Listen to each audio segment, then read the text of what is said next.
ఈ 10 ఏళ్ల కాలంలో 11 ఏళ్ల కాలంలో మహిళల జీవితాల్లో తెలంగాణలో వచ్చిన మార్పులు, నామినేటెడ్ పోస్టులలో కూడా 33% రిజర్వేషన్ కల్పించడం ఒక గుణాత్మకమైన మార్పుకు ఈ ఆస్కారం ఉంటుంది. తెలంగాణ రాష్ట్రం ఏర్పరచుకున్న తర్వాత ఎంతమంది మహిళలు మంత్రులు చేశారు? నరేంద్ర మోడీ గారి ప్రభుత్వం నరేంద్ర మోడీ ఏది 24 ఎలక్షన్లు ఏవి మా 33% వస్తుంది, వస్తే ఖచ్చితంగా రేపు 29లో వస్తాయా, 34లో వస్తాయా? డౌట్ఫుల్. అంతర్జాతీయ మహిళా దినోత్సవ సందర్భంగా మనం నిజాయితీగా మాట్లాడుకోవడం అవసరం. What do you mean by Beti Bachao? మహిళలు ఇంకా ఈ సమాజంలో నాకు ఇది కావాలని నొక్కి వక్కా నుంచి చెప్పలేకపోతున్నారు. గట్టిగా వాళ్ళేమో ఆ rights అడగతలేం కదమ్మా. Akka, no, it's an important point. Urban women ఎట్లా ఉన్నారు? భారతీయ సమాజాలలో ఆడవాళ్ళకి కీలకమైన పాత్ర దొరికిందా? అది ఆర్థిక పరంగా. యావత్ మహిళల్ని నేను కోరేది ఏంటంటే ముందు నీ గురించి నువ్వు శ్రద్ధ పెట్టు. ఇవాళ కూడా మగపిల్లగాడితో సమానంగా ఆడబిడ్డకి ప్రాపర్టీ ఇవ్వాలని అమ్మనాయనలు అనుకోవడం లేదు. అందాల పోటీలు జరిగినప్పుడు చాలా చర్చ జరిగింది. ఆర్టికల్స్ రాశారు, బయట మాట్లాడారు, ధర్నాలు రాస్తారు. కొంచెం ఏం లేదు, commercialisation of women's body. A dress ఉండాలనేది కూడా అది సెల్ఫ్ ఆత్మగౌరవానికి సంబంధించింది. మిస్ యూనివర్స్కిను పాన్కి రేప్కి సంబంధం లేదు. There two extremes. చివరికి రేప్ కేసులను కూడా చొంగలు కార్చుకుంటూ చూసే విధంగా చూపించేంత గొప్ప ఛానల్స్.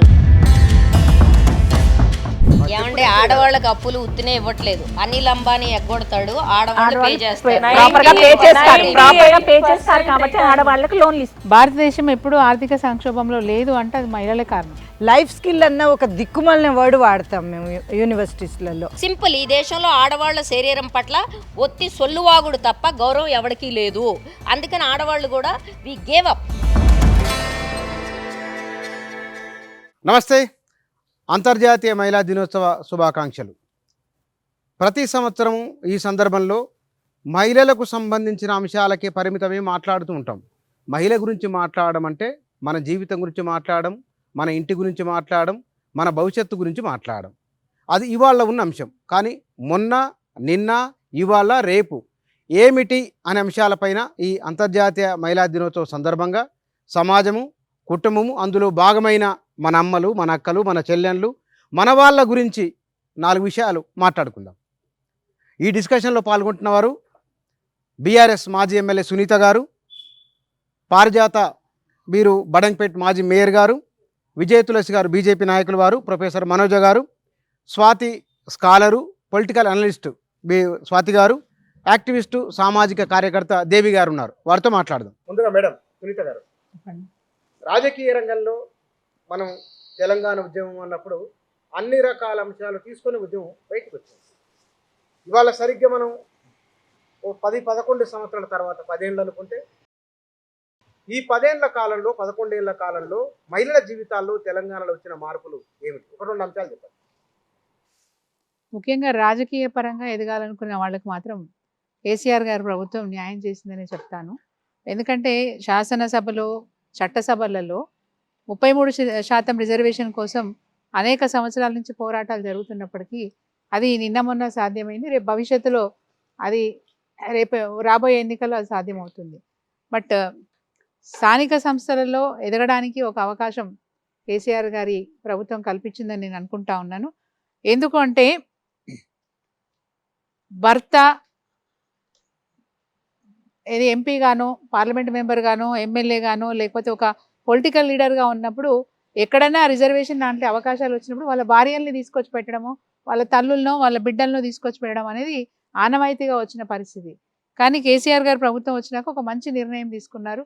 స్థానిక సంస్థలలో 50% రిజర్వేషన్ మహిళలకు కల్పించడం వల్ల భవిష్యత్తులో వాళ్ళకున్న అనుభవంతో వాళ్ళు కూడా చట్టసభలలోకి అడుగు పెట్టేంత అవకాశము, ధైర్యము వాళ్ళకు వచ్చే విధంగా ఒక మంచి ప్రయత్నం చేసినారని భావిస్తూ ఉన్నాను. అదేవిధంగా నామినేటెడ్ పోస్టులలో కూడా 33% రిజర్వేషన్ కల్పించడం ఒక గుణాత్మకమైన మార్పుకు ఇది ఆస్కారం ఉంటుంది. మార్కెట్ కమిటీలలో నామినేటెడ్ పోస్టులలో కూడా మహిళలకు 33% రిజర్వేషన్ కల్పించారు. దాంతోపాటు కానిస్టేబుల్స్ అంటే మన హోంగార్డ్ రిక్రూట్మెంట్స్లో కూడా వారికి రిజర్వేషన్ కల్పించారు. లైన్ మెన్ లాంటి ఉద్యోగాలు చేస్తామన్న మహిళలకు కూడా రిజర్వేషన్ కల్పించడం ద్వారా అంటే ఎంప్లాయ్మెంట్ పెంచడానికి ప్రయత్నం చేసినారని చెప్పొచ్చు. రెండవది, మహిళలు సాధికారత సాధించాలి అంటే ఆర్థికంగా వాళ్ళు పరిపుష్టి కావాలి. ఆర్థిక పరిపుష్టి కోసం వారి కోసం ప్రత్యేకంగా ఎంటర్ప్రెన్యూర్స్ కోసం వీహబ్ అనేది ఒకటి స్థాపించి, వీహబ్ ద్వారా ఎవరైనా సరే ఒక సంస్థను పెట్టుకుంటాను, ఒక కంపెనీ పెట్టుకుంటాను అన్నప్పుడు వాళ్ళకి కావాల్సిన అసిస్టెన్స్ మొత్తం కూడా వీహబ్ ద్వారా అందే ప్రయత్నం చేసినారు. అంటే అనేక పారిశ్రామికవేత్తలు, మహిళా పారిశ్రామికవేత్తలు ప్రోత్సహించడానికి ఆ వీహబ్ అనే సంస్థ తోడ్పాటును అందించే విధంగా చేయడం జరిగింది గడిచిన 10 ఏళ్ల కాలంలో. మహిళల కోసం ప్రత్యేకంగా మహిళల కోసం. నమస్కారం అండి అందరికీ. నిజంగా చెప్పాలంటే మన అక్క సునీత అక్క గారు చెప్పినట్టు మహిళలకు ముఖ్యమైన పాత్ర ఇచ్చింది టీఆర్ఎస్ గవర్నమెంట్ అని చెప్పారు. నేను ఒకటే అడుగుతున్నా అక్కని, అసలు మొట్టమొదటిసారిగా తెలంగాణ రాష్ట్రం ఏర్పరచుకున్న తర్వాత ఎంతమంది మహిళలు మంత్రులు చేశారు? చట్టసభలలో ఎంతమంది మహిళలకు అవకాశం ఇచ్చారు? ఎంతమందికి ప్రోత్సహించి మీరు ఈ యొక్క గవర్నమెంట్లో మహిళలకు ఒక పాత్ర ఇచ్చినాము అనే అష్యూరెన్స్ ఇవ్వగలిగినారు అనేది ఒకటి ఆలోచించుకోవాల్సిన అవసరం ఉంది. ఇంకోటి వీహబ్లో చేసినారు అంటున్నారు, కానీ నేనేం చెప్తున్నా అంటే మహిళలకు సంబంధించినటువంటి ఎట్లాంటి సాధికారత విషయంలో ఎలాంటి ఆపర్చునిటీస్ మహిళలకు ఇవ్వలేదు. చాలా తక్కువ మొత్తంలో. ఎందుకంటే చట్టసభలలో ఇవ్వని అవకాశాలు ఒక ఉద్యోగరీత్యా కొంతమందికి అవకాశాలు కల్పించినారు అని అంటున్నారు, కానీ అది వాళ్ళ టాలెంట్ని బట్టి వాళ్ళ టాలెంట్ని బట్టి వాళ్ళు సంపాదించుకోవచ్చు ఆ ఉద్యోగాలు. దానికి ఒక కేసీఆర్ గవర్నమెంట్కి సంబంధం లేదు. ఇవాళ మేయర్ అది చాలా తక్కువ 100% 50% రిజర్వేషన్ రావటం వల్లే మీరు మేయర్ అనే విషయం. 50% రిజర్వేషను అది ఓకే, కానీ నేనేమంటున్నా అంటే ఈ 50% రిజర్వేషన్ వచ్చినప్పుడు ఎంతమంది నిల్చున్నారు, ఎంతమంది ఓడిపోయిన అది వేరే విషయం. అది 50% రిజర్వేషన్ కల్పించవలసిందే, అది హక్కు. ఆ హక్కును ఖచ్చితంగా మనం కాపాడుకోవాల్సిందే. స్వాతంత్ర భారతదేశంలో ఏ రాష్ట్రంలో ఈ హక్కు కల్పించారు చెప్పగలరా? 16 రాష్ట్రాల్లో ఉందా? 50% రిజర్వేషన్. ఎస్, మరి ఎదుగుదలకు ఒక అవకాశం కల్పించినట్టే కదా. 16 రాష్ట్రాల్లో ఉమ్మడి ఆంధ్రప్రదేశ్ లో అయితే అవకాశం లేదు. Kerala 56% women, West Bengal 52% women. మంచి నిర్ణయం. నో రిజర్వేషన్ వాళ్ళు రాలా, వాళ్ళ 50% reservation, they are above that. తర్వాత నామినేటెడ్ పోస్టులు అనుకున్నాం మేడం.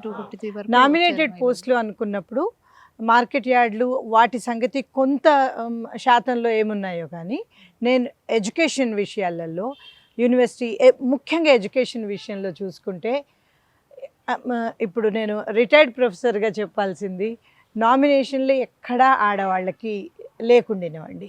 అది ఏదైతే ఎడ్యుకేషన్ కౌన్సిల్ ఉంటుందో అలాంటివి ఎక్కడైతే ఖచ్చితంగా పెట్టాల్సి ఉంటుందో అక్కడ తప్పితే ఎక్కడ వాళ్ళు పూనుకొని పెట్టింది లేదు. రెండవది, రిజర్వేషన్స్ ఉన్న దగ్గర మాత్రమే ఆడవాళ్ళు ఉన్నారు, కానీ ఇతరత్ర నామినేషన్స్లలో ఎక్కడా ఆడవాళ్ళు కనపడలేదు. రిజర్వేషన్ ఉన్నప్పటికీ ఇప్పుడు మనం గణాంకాలు నేను కేవలం నామినేషన్స్ మాట్లాడుతున్నాను. 56%, 52% ఉన్న సందర్భాలు కూడా ఉన్నాయి. ఒక ఉదాహరణ చూసుకుంటే ఉమ్మడి నల్గొండలో చూసుకుంటే 1200 మంది, సపోజ్ అనుకుందాం ఒక సంఖ్య, 1200 మంది సర్పంచులు ఉండే అవకాశం ఉంటే వాస్తవంగా ఇప్పుడు 600 మంది లేరు, దాదాపు 680, 670 కూడా ఉన్నారు. ఎందుకంటే మహిళలకి ఒకసారి అవకాశం వచ్చిన తర్వాత రెండోసారి జనరల్ వస్తే కూడా మహిళలు కంటెస్ట్ చేస్తూ ఉన్నారు. వాళ్ళకు పెరిగిన ధైర్యం, వాళ్ళకు వచ్చిన అనుభవంతో నేను తప్పకుండా మళ్ళీ వారి చొరవ తీసుకొని వస్తున్నారు మీరు అంటారు. ఎస్ తులసి గారు, దీంతో నేనైతే విభేదిస్తాను. ఈ 10 సంవత్సరాల తెలంగాణ రాష్ట్ర పరిపాలనలో మహిళలకు చేసిందేమీ లేదనేది నా అభిప్రాయం. 50% జస్ట్ అది లోకల్ బాడీస్లో మాత్రమే 50% రిజర్వేషన్స్ కల్పించిన మాట మాత్రం వాస్తవం.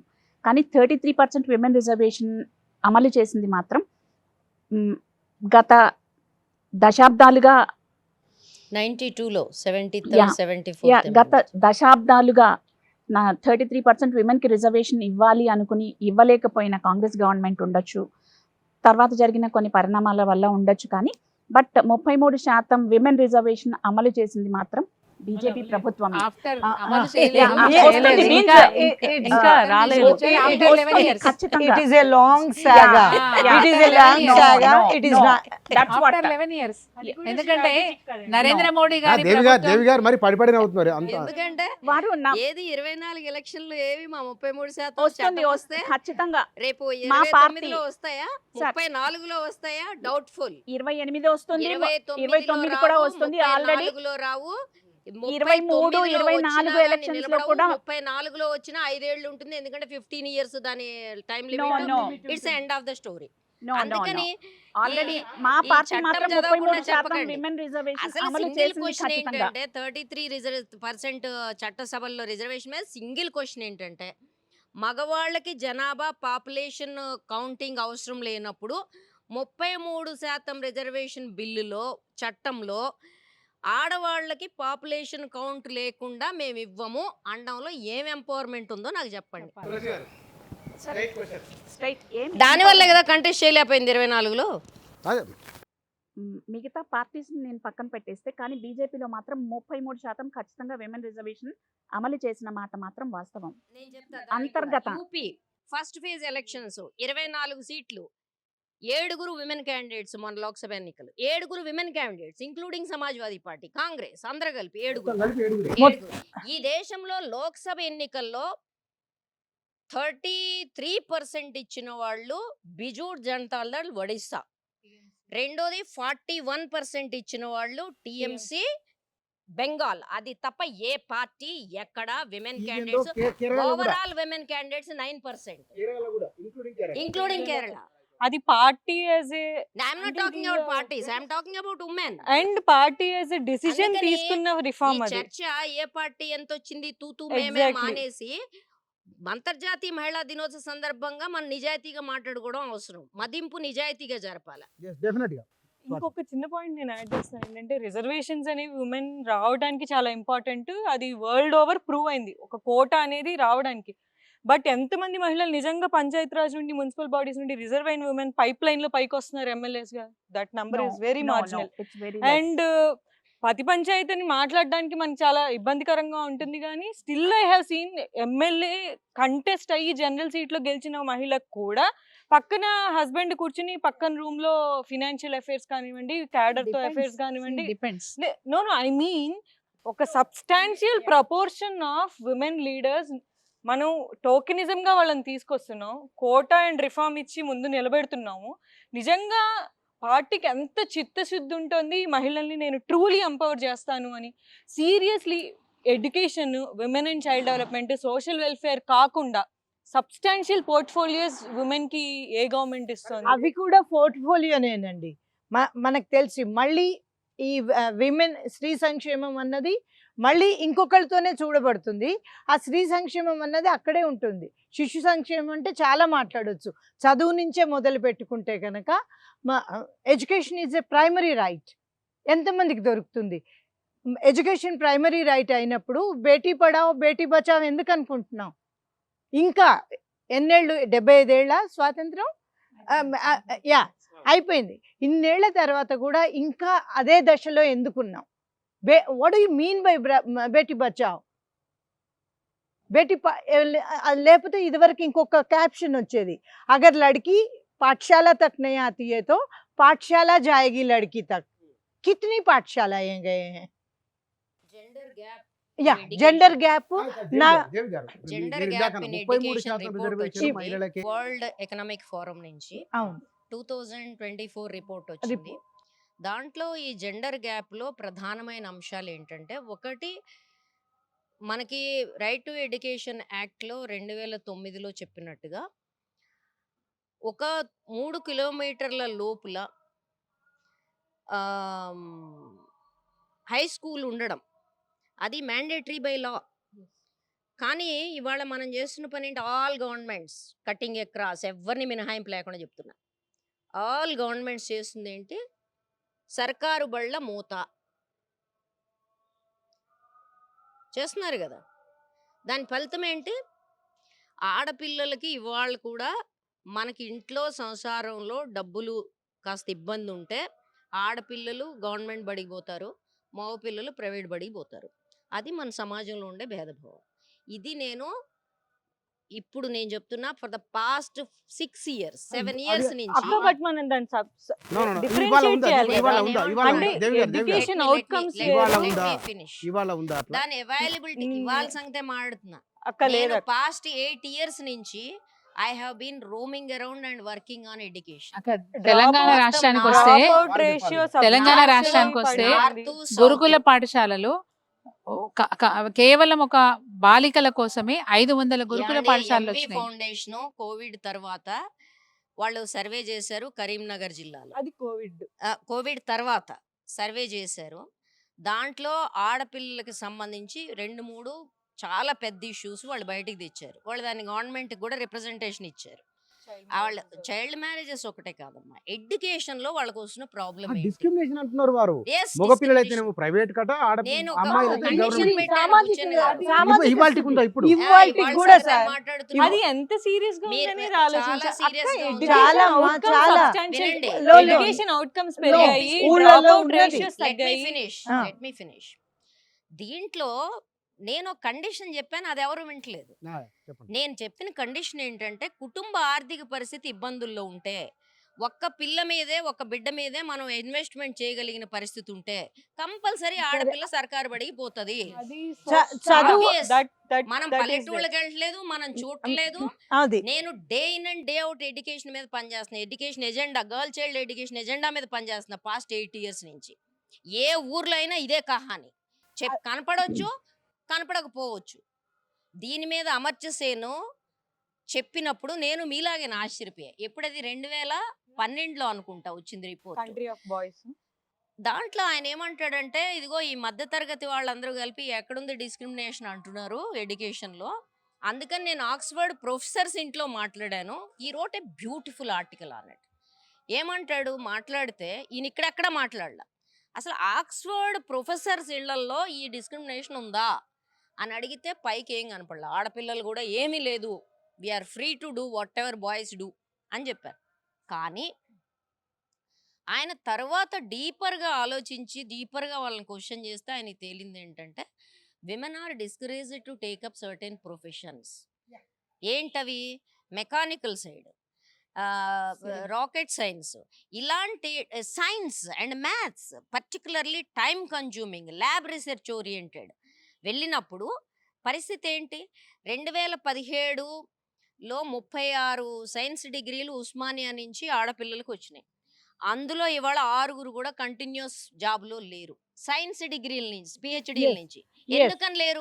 ఎందుకని లేరంటే, పెళ్ళవుతుంది, పాపం పిహెచ్డీ చేస్తే పెళ్ళవుతుంది, ఒకళ్ళో ఇద్దరు పిల్లలు, నువ్వు సంపాదించాలి, ఇంత ల్యాబ్ టైమా, వాళ్ళ ఇంట్లోకి వచ్చే. It's a fact finding report published in EPW.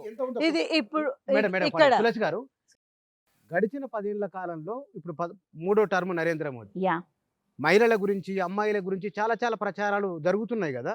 నిజంగానే బీజేపీ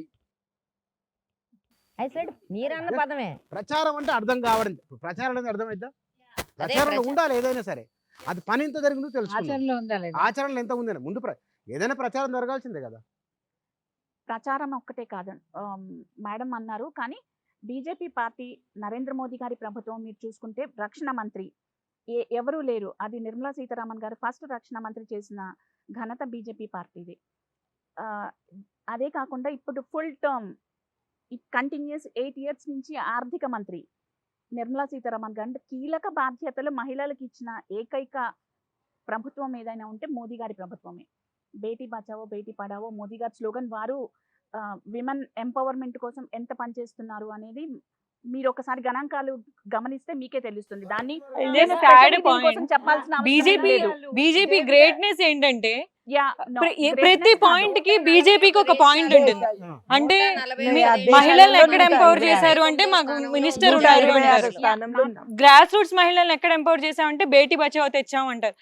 లేదు, పాయింట్ కి సబ్స్టెన్స్ కి డిఫరెన్స్ ఉంది. బీజేపీకి నిజంగా చిత్తశుద్ధి ఉంటే ఈ పార్టీకి 33% రిజర్వేషన్ బిల్లు, దానికి సంబంధించిన రూల్స్ ఆర్ గైడ్ లైన్స్ వచ్చిండేవి. First point.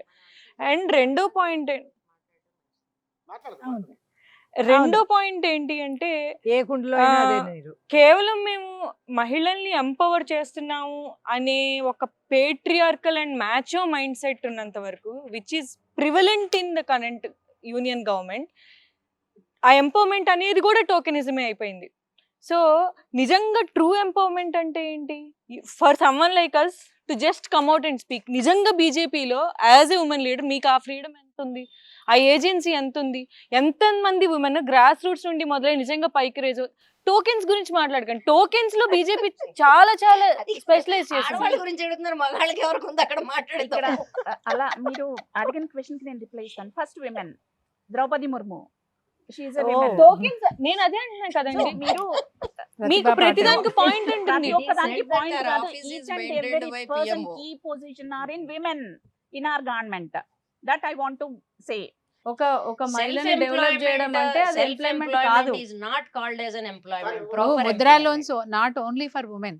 నేను ఒక విమెన్ మీరే మీ మాటల్లో చెప్పారు స్ట్రీట్ వెండర్స్ అని అన్నారు.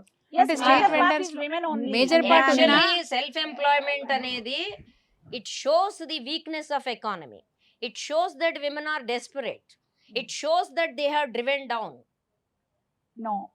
They are driven down అనడానికి ఒకే ఒక ఉదాహరణ ఏంటంటే, బిఫోర్ దిస్ గవర్నమెంట్ నేను తూతూ మేమే చేయదలుచుకోలేదు, but discussion is going that way. అట్లాంటి పరిస్థితి ఉంటే 80 కోట్ల జనానికి ఫ్రీ రేషన్ ఇవ్వాల్సిన పరిస్థితి ఎందుకు వచ్చింది?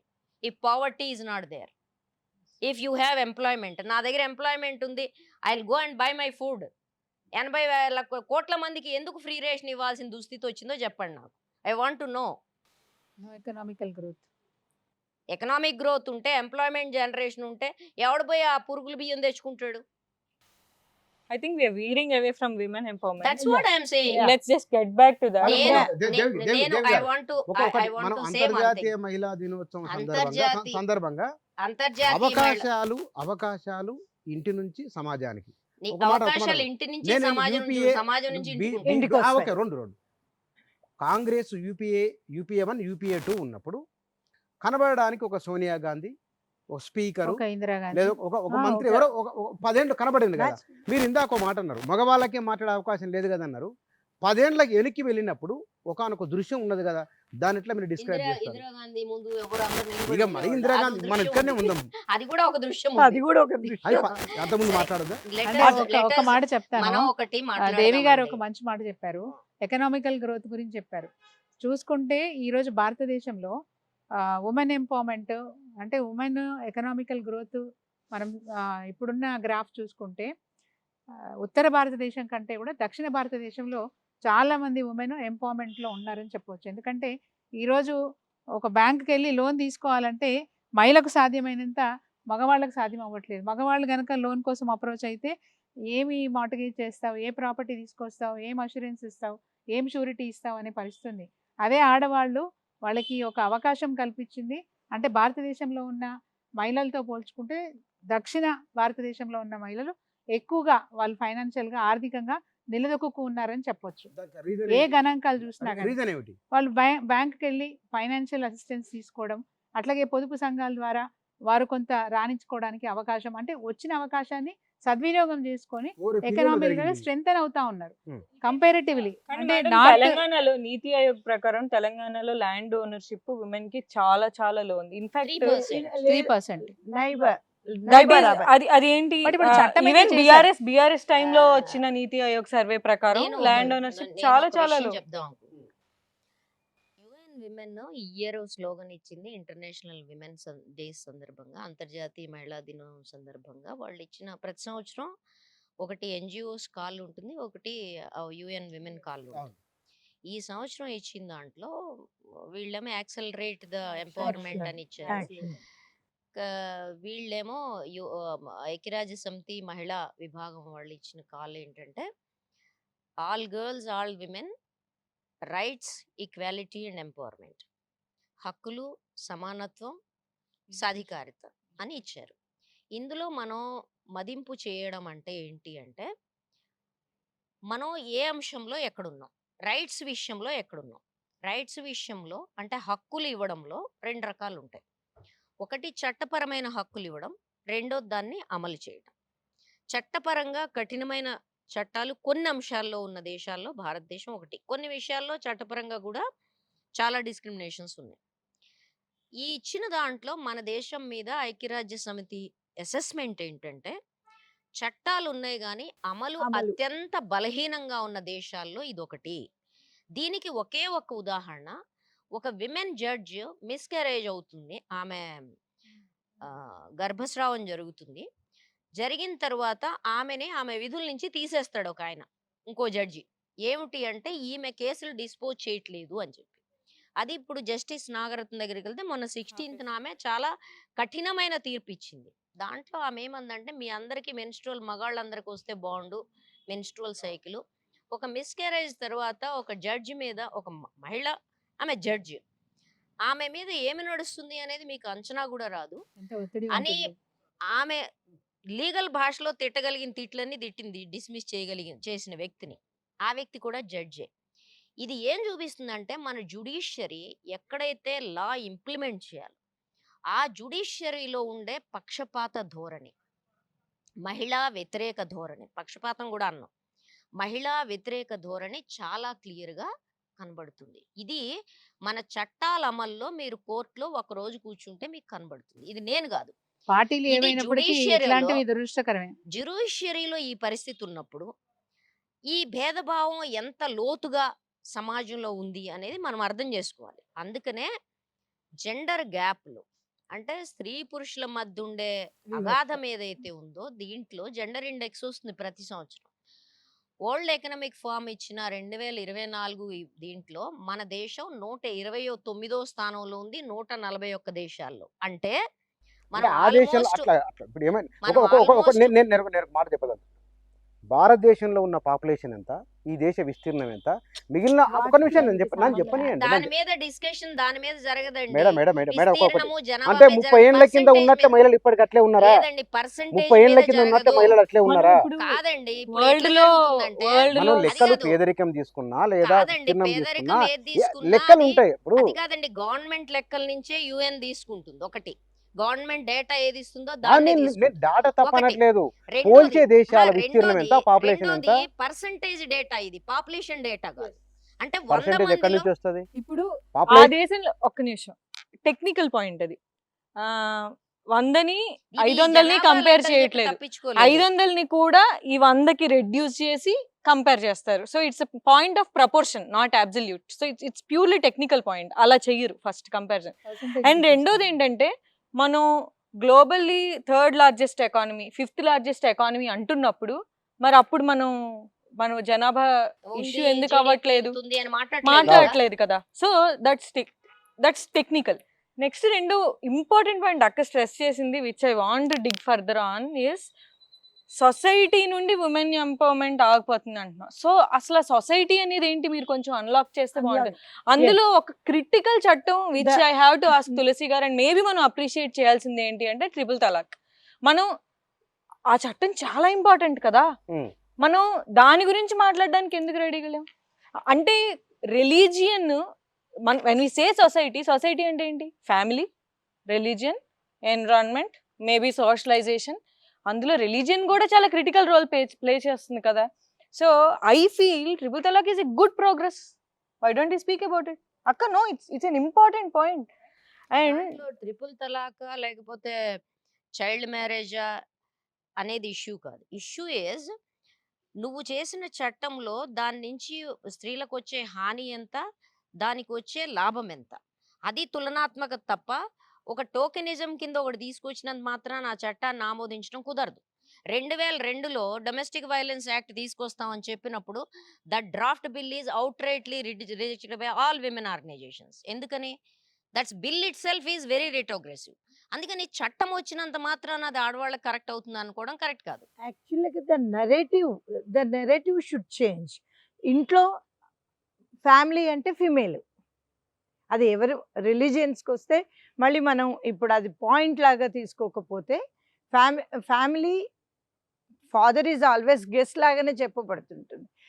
These narratives somewhere when we talk about the outer sections, ఈ ఎకానమీ గురించి వీటి గురించి మాట్లాడుకునేటప్పుడు అసలు బిగినింగ్ ఆఫ్ ద ఫ్యామిలీని ఎలా చేస్తున్నాం, ఎట్లా మనం చూస్తున్నాం దాన్ని అని ఎంత చూసినా కూడాను అది తర్వాత కూడా బిగ్ పంచెస్ అంటాం కదా మనం, బ్యాక్ పంచెస్ మళ్ళీ once again the mother figure would carry with all them. ఆ నరేటివ్స్ మారినప్పుడు తప్పితే ఇవన్నీను ట్రిపుల్ తలాక్ కానివ్వండి, ఖుల్లా కానివ్వండి, ఖుల్లా వచ్చినా కూడా వాళ్ళకి ఎంత దాని మీద ఇద్దత్ ఉంటుంది వాళ్ళకి. ఇవన్నీ ద డీపర్ దీస్ థింగ్స్ ఈ ప్రాసెస్లలో వీటిలలో ఉన్నప్పుడు ఒక్కొక్క సమూహపు ఒక్కొక్క ఆ బ్యాక్గ్రౌండ్స్ కన్నా వాళ్ళు ఇచ్చే వీటి మీద ఎంతవరకు మనం వాటన్నిటినీ మనం సరిగ్గా చేస్తున్నాం వెళ్తున్నాం. అంటే ఫ్యామిలీ అన్నది ఒక్క ఫీమేల్ బాధ్యతేనా? ఇప్పుడు మారిందా మీ తరంలో నాకు తెలీదు, ఇంకా ఇండియాలో ఇంకా మారలేదని అనుకుంటున్నాను నేను. ఇప్పుడు సార్ నేను మేడం ఈ పాయింట్ కొంచెం ప్రెస్ చేయాలనుకుంటున్నాను. ఎందుకంటే ఒక స్టేజ్ ఆఫ్ ఫెమినిజం చూసాం మేము, అట్లీస్ట్ మా ఎర్లియర్ జనరేషన్ ఫెమినిజం ఏంటి అంటే ఉమెన్ ఎంపవర్ అవ్వడము అంటే ఆమె బయటికి వెళ్ళడము, అట్లీస్ట్ ఆ ఇంప్రెషన్ మాకు కలిగింది. నేను అది అక్క మీరు కరెక్ట్ చేయాలి నేను రాంగ్ అయితే. If you are I don't hesitate, I'm a feminist. So నేనేం హెసిటేట్ చేయట్లేదు నేను ఫెమినిస్ట్ అని చెప్పుకోవడానికి, బట్ నేను ఫెమినిస్ట్ ఎస్. సో నా పాయింట్ ఏంటంటే మా ముందర జనరేషన్ కలిగించిన ఇంప్రెషన్ ఏంటంటే మహిళలు బయటికి వెళ్తే ఇంటి రెస్పాన్సిబిలిటీస్ చేయటం అనేది ఒక బాండేజ్ అని. ఇప్పుడు కాంటెంపరీ విమెన్, అట్లీస్ట్ మా జనరేషన్ విమెన్ రిఫ్లెక్ట్ చేస్తుంది ఏంటంటే నిజంగా డీప్ డౌన్ మనసులో మదర్ అయ్యాక ఒక ఉమెన్కి కేర్ చేయాలి అనిపిస్తే చైల్డ్కి, అందులో రాంగ్ ఏంటి? నిజంగా కేరింగ్లో తప్పేంటి? అంటే హౌస్ హోల్డ్ డ్యూటీస్ చేయటంలో తప్పేంటి? అది ఇంపోజ్ చేయటం వేరు, ఆ ఉమెన్ కి ఏజెన్సీ ఉండటం వేరు. అక్కడ ఇంటి బాధ్యతలు చేస్తే తప్పేంటి? రైట్, అది తప్పు కానే కాదు. It is balancing your own two halves of your career, రెండు అది. దీంతో ఏంటంటే ఇక్కడ మనం చెప్పుకోవాల్సింది ఏంటంటే నిజంగా ఇప్పుడు మీ తరం కానివ్వండి మా తరం కానివ్వండి, నిజంగా భారతీయ సమాజాలలో ఆడవాళ్ళకి కీలకమైన పాత్ర దొరికిందా? అది ఆర్థిక పరంగా యూటిలైజేషన్ ఆఫ్ ఆపర్చునిటీస్ బ్యాలెన్స్ ఏంటంటే NFHS data 2021 government survey 79% women ఒక 5 కారణాలతో మొగుడు కొడితే తప్పలేదన్నారు. ఆ 5 కారణాలు ఏంటి? ఫస్ట్ ఇంటి పని, వంట చేయడం, వీటిలో ఏ తప్పు వచ్చినా కొట్టచ్చు, న్యాయం. రెండోది పిల్లలు వృద్ధులు, వాళ్ళకి సేవ చేయాలి. నేను అడుగుతున్న ప్రశ్న ఏంటంటే ఇది ఆడవాళ్ళ మనసులో ఇంత బలంగా ఉందండి 79% విమెన్ అంటే దాని అర్థం ఏంటి? దాని అర్థం ఏంటి అంటే ఇంటి పని నీ మొఖానే రాసుంది అని నడుస్తున్నారు. You don't have a choice. You are talking about choice. Women don't have a choice. ఇవాళ విమెన్ ఎంప్లాయ్మెంట్ 37% మాత్రమే ఉంది. ఈ 37%లో 93% అసంఘటిత రంగంలో ఉన్నారు. కారణం ఏంటి? ఎడ్యుకేషన్ చాయిస్ లేదు, స్కిల్ చాయిస్ లేదు, ఆక్యుపేషన్ చాయిస్ లేదు. ఇక్కడికి వస్తే రుణాలు ఏవైతే ఉన్నాయో ఎంటర్‌ప్రెన్యూర్‌షిప్ సో కాల్డ్, ఇది చిన్న రుణాలు తప్ప భారీ రుణాలు కాదు. ఆడవాళ్ళు 100 రూపాయలు సేవ్ చేస్తే go to the banking report 8% వాళ్ళకి తిరిగి వస్తుంది రుణాల రూపంలో. 100 రూపీస్ వాళ్ళు సేవ్ చేస్తే అందులో 8 రూపాయలు వాళ్ళకి తిరిగి రుణాల రూపంలో ఇస్తున్నారు.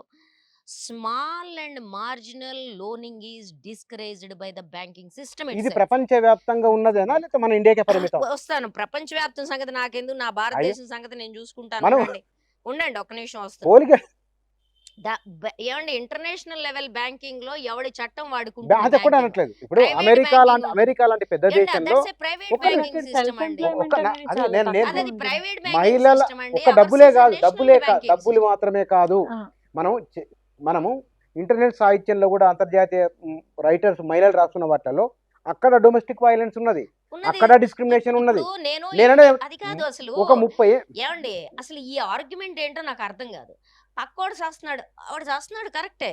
నేను నా దేశం గురించి మాట్లాడుతుంటే అక్కడ లేదా అంటే అక్కడ మనం ఇందాక మహిళల సాధికారత గురించి మాట్లాడినప్పుడు ఇతర దేశాలను కూడా పోల్చుకున్నాం కాబట్టి నేను చెప్తున్నా, అదనపు సమాచారం నేను మీకు అదనపు సమాచారం ఇస్తున్నా. డొమెస్టిక్ వైలెన్స్ ఉంది, ప్రపంచవ్యాప్తంగా వైలెన్స్ అగైనెస్ట్ విమెన్ ఉంది, ప్రపంచవ్యాప్తంగా ఉంది. కానీ మనం మదింపు చేస్తున్న భారతదేశం గురించి. ఈ భారతదేశం గురించి మనం మదింపు చేస్తున్నప్పుడు 2 అంశాలు చూస్తాం. ఒకటి, అంతర్జాతీయ సంస్థలు ఏవైతే మన గురించి ఏం మాట్లాడుతున్నాయి. రెండోది, మిగిలిన దేశాలతో పోల్చుకుంటే మనం ఎక్కడున్నాం. 2 మాట్లాడతాం. ఈ 2 మాట్లాడడంలో మనం భారతదేశంలో ఒక రోజు మీరు డొమెస్టిక్ వయలెన్స్ గురించి మాట్లాడుతున్నారు. 39% మనకుంది. 39% మిగిలిన వాళ్ళందరికీ ఉంది. అయితే ఏంటి మనం జస్టిఫైడ్? అక్క సార్ అడగట్లేదు రెండోది, కాబట్టి నేను ఒక క్వశ్చన్ అడుగుతా. రిపోర్ట్ డొమెస్టిక్ వైలెన్స్ తెచ్చారు కాబట్టి నేను ఒక క్వశ్చన్ అడుగుతా. ఫ్రీక్వెంట్లీ, అంటే ఇది నాకు చాలా బాధ కలిగిస్తుంది, కానీ మీ నోట్లో నుండి వినాలనుకుంటున్నా. డొమెస్టిక్ వైలెన్స్ అనే ఇష్యూ వచ్చినప్పుడల్లా మీరు యూట్యూబ్ లో కొడితే మెన్స్ రైట్స్ ఇప్పుడు ఎంత వెళ్ళిపోయిందంటే మెన్ కమిషన్, విమెన్ కమిషన్ అంటే మెన్ కమిషన్ మీరేమంటారు? లేదు లేదు, నో నో నో, అంటే there is genuinely concern among men that 498A abuse అవుతోంది అనే కన్సర్న్ ఉంది. నేను దాన్ని సబ్స్టాన్షియేట్ చేయట్లా, రాటిఫై చేయట్లా, బట్ ఈ ప్లాట్ఫామ్ అవకాశంగా నేను వినాలనుకుంటున్నాను.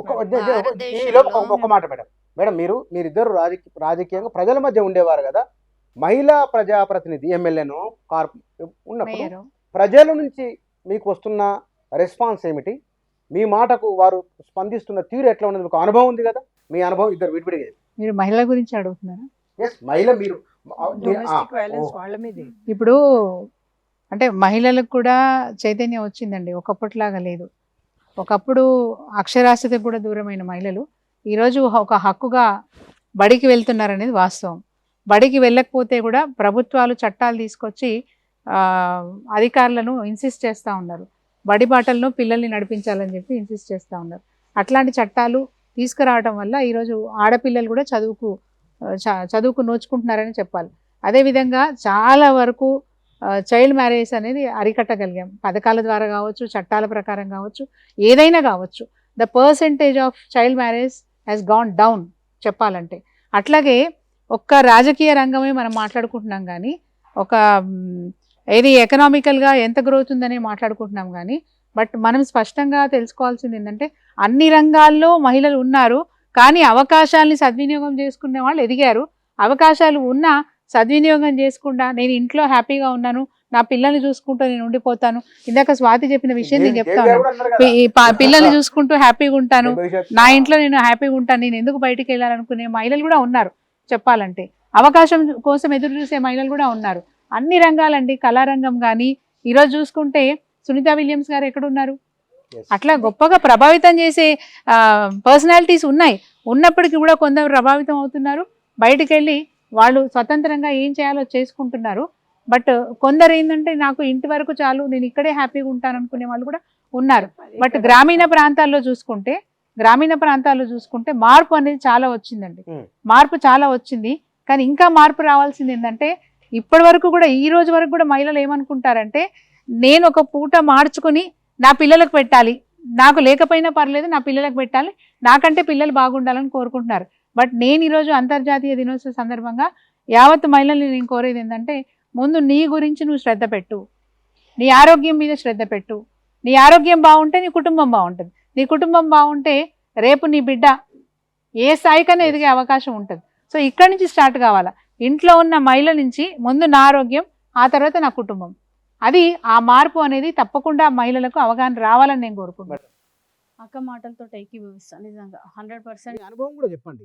ఇప్పుడు జనరల్గా మగవాళ్ళు ఒక ఎమ్మెల్యే ఉంటే ప్రజలు మీకు ఇచ్చే రెస్పాన్స్ ఎట్లా ఉన్నది, ఒక ఎక్స్పీరియన్స్ కూడా అనేది నేను. ఓకే, అంటే అది మనం తీసుకునే నిర్ణయాలను బట్టి ఉంటుంది. ఇప్పుడు నేను సమాజంలో అందరితో పాటు వెళ్ళగలుగుతా, మాట్లాడగలుగుతా, ప్రాబ్లమ్ సాల్వ్ చేయగలుగుతా అంటే యాక్సెప్ట్ చేస్తారు. అదే నేను చేయలేను, చైర్కే పరిమితం అవుతా అంటే వాళ్ళు కూడా యాక్సెప్ట్ చేయరు కదా. మనం తీసుకునే నిర్ణయాలను బట్టి అక్కడ పర్సన్స్ మీద ఆధారపడి ఉంటుంది. ఇంకోటి, మహిళలు ఈరోజు నిజంగా అంగన్వాడీ సెంటర్లకు వెళ్ళి చూద్దాం ఒక్కసారి. అంగన్వాడీ సెంటర్లో గౌరవ ప్రధానమంత్రి మోదీ గారు పెట్టినట్టు అక్కడే ఫుడ్ తినాలి, అక్కడే ఎగ్ కానీ, అక్కడే పాలు కానీ, ఏవైనా గర్భిణీ స్త్రీలు కానీ, డెలివరీ అయిన మహిళలు కానీ అక్కడే తినాలని రూల్ ఉంది. కానీ ఈ మహిళలు కొంతమంది ఏం చేస్తారంటే ఇప్పుడు ఇక్కడ నేను తినడం వల్ల ఇంట్లో నాకు ఇంకొక బిడ్డ ఉంటారు, వాళ్ళకి ఎవరు పెడతారా అనే ఆలోచనతోటి ఇవి తీసుకెళ్ళడం జరుగుతుంది కొన్ని చోట్ల. అన్ని చోట్ల అని నేను చెప్పాను, ఎందుకంటే కొన్ని చోట్ల చూసింది కాబట్టి చెప్తా. కొన్ని చోట్ల అలా జరుగుతుంది. ఎప్పుడైనా ఉమెన్ తన సొంతంగా నిజంగా తనకి ముందు చూసుకున్న తర్వాత తన ఫ్యామిలీకి చూసుకోవాలి అనేది అది ఇక్కడ జరగదు. చాలా తక్కువ ప్లేస్లలో జరుగుతుంది. ఎందుకంటే ముందు ఫ్యామిలీ గురించి ఇప్పుడు ఆలోచిస్తారు కాబట్టి. పరిజత గారు మాట్లాడినా, మేము పొలిటికల్ సైడ్ నుంచి ఎటు నుంచి మాట్లాడినా, ఏ పార్టీ నుంచి మాట్లాడినా, స్వాతి చిన్న అమ్మాయి చాలా మెచ్యూర్డ్ గా మాట్లాడుతుంది. అవును. బట్ దేవి గారిని ఎవరు తయారు చేశారు? తన స్వతంత్రంగా అంటే తన ఇవన్నీ ఇంట్రెస్ట్ అంటే ఒక పాలిటిక్స్ యాక్టివిస్ట్ మీద ఒక 2 exceptional పాయింట్స్ activist యాడ్ గా చేసి కాదు. అంటే నేను అన్ని తెలుసుకోవాలి, నేను అన్ని ఎక్స్ప్లోర్ చేయాలి, నేను ఒక అంటే అందరికి సమాజానికి ఉపయోగపడే విధంగా నేను ఉండాలనుకోవడం అనేది చాలా గొప్ప విషయం కదా. పాలిటిక్స్ మీద ఒక 2 పాయింట్స్ యాడ్ చేస్తాను. కానీ జస్ట్ మేడం ఆడపిల్లలు- వాళ్ళిద్దరికి ఆడపిల్లలు ఒకప్పట్లాగా లేరు. మనం చెప్తేనే చేయాలనే సిచ్యువేషన్ లో ఇప్పుడు లేరు. వాళ్ళ ఓన్ డిసిషన్స్ వాళ్ళు తీసుకోగలుగుతున్నారు. వాళ్ళ సెల్ఫ్ కాన్ఫిడెంట్ వాళ్ళకి వచ్చింది. మేడం ఇప్పుడు ఊళ్ళలో పార్టీలు- లేరండి. కొంచెం లెక్కల డొక్కల్లోంచి పోయే మనిషిని ఆ, గవర్నమెంట్ సర్వే ఒప్పుకోలే. వెబ్సైట్ మీరు ఓపెన్ చేస్తే సెల్ఫ్ హెల్ప్ గ్రూప్స్ 10 కోట్ల దాకా ఉంటాయి దేశంలో. ఈ 10 కోట్ల సెల్ఫ్ హెల్ప్ గ్రూప్స్ వాళ్ళు మండల సమాఖ్యలో, జిల్లా సమాఖ్యలో, లేకపోతే వాళ్ళ గ్రామ సమాఖ్యలో ఉన్నప్పుడు వాళ్ళల్లో వాళ్ళు డెసిషన్ మేకింగ్ చేస్తున్నారు. కానీ ఇళ్లల్లో డెసిషన్ మేకింగ్ చేసుకునే శక్తి లేదు అనేది గవర్నమెంట్ వెబ్సైట్ తీసి చూడండి మీరు, ఊ- నాట్ మీ.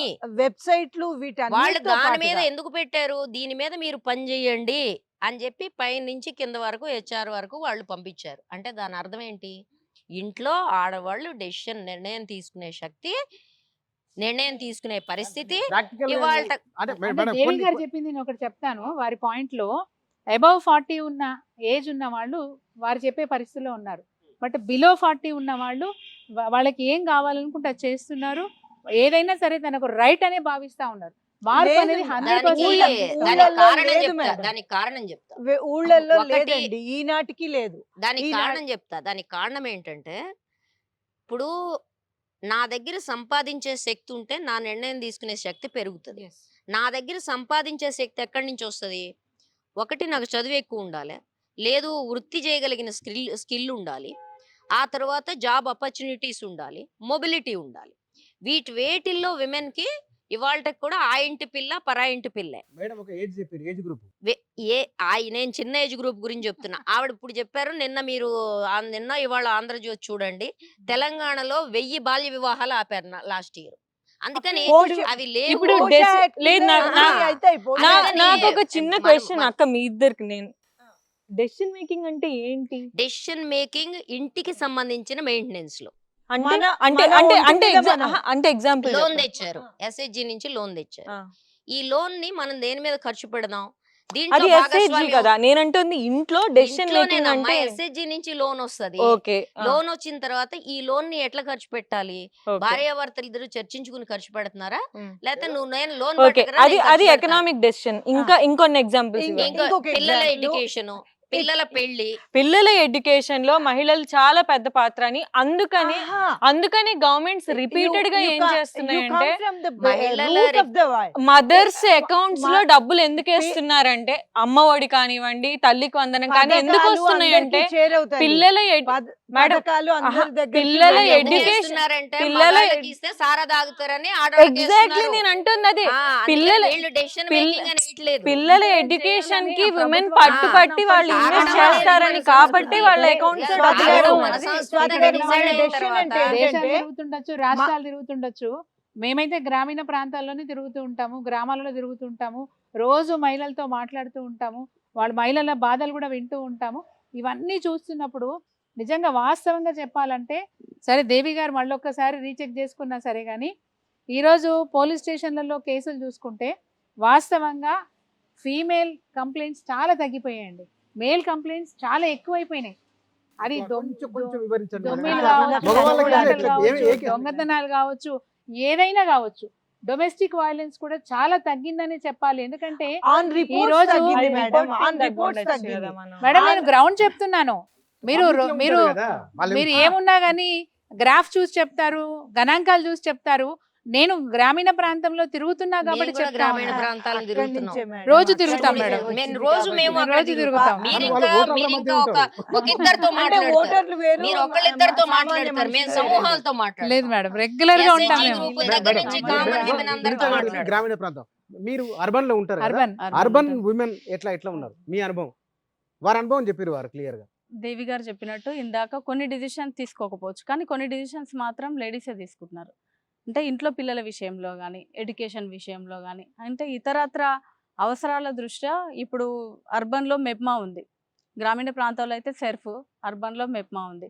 మెప్మా నుంచి తీసుకున్న లోన్స్ ఇంటి అవసరాలకే, అంటే భర్త అవసరాలు వేరు, ఇంటి అవసరాలు వేరు. ఇప్పుడు ఇంట్లో ఒక బాబుని చదివించడానికో, ఒక అమ్మాయిని చదివించడానికో, వాళ్ళ ఫీజులు చెల్లించడానికో కావాలనుకుంటే అది ఇంటి అవసరమే అవుతుంది. వాళ్ళు అది ఇద్దరు కలిసి చర్చించి తీసుకున్న నిర్ణయం అని మనం ఒప్పుకోక తప్పదు. కానీ అప్పర్ హ్యాండ్ అక్కడ ఉమెన్దే ఉంటుంది, ఎందుకంటే ఉమెనే ఫైనాన్స్ చేస్తుంది కాబట్టి ఖచ్చితంగా ఉంటుంది ఇంటి ఆయన అని కూడా. ఇవి ఉంటుందని exemptions, చాలా urban- reports urban చెప్పండి.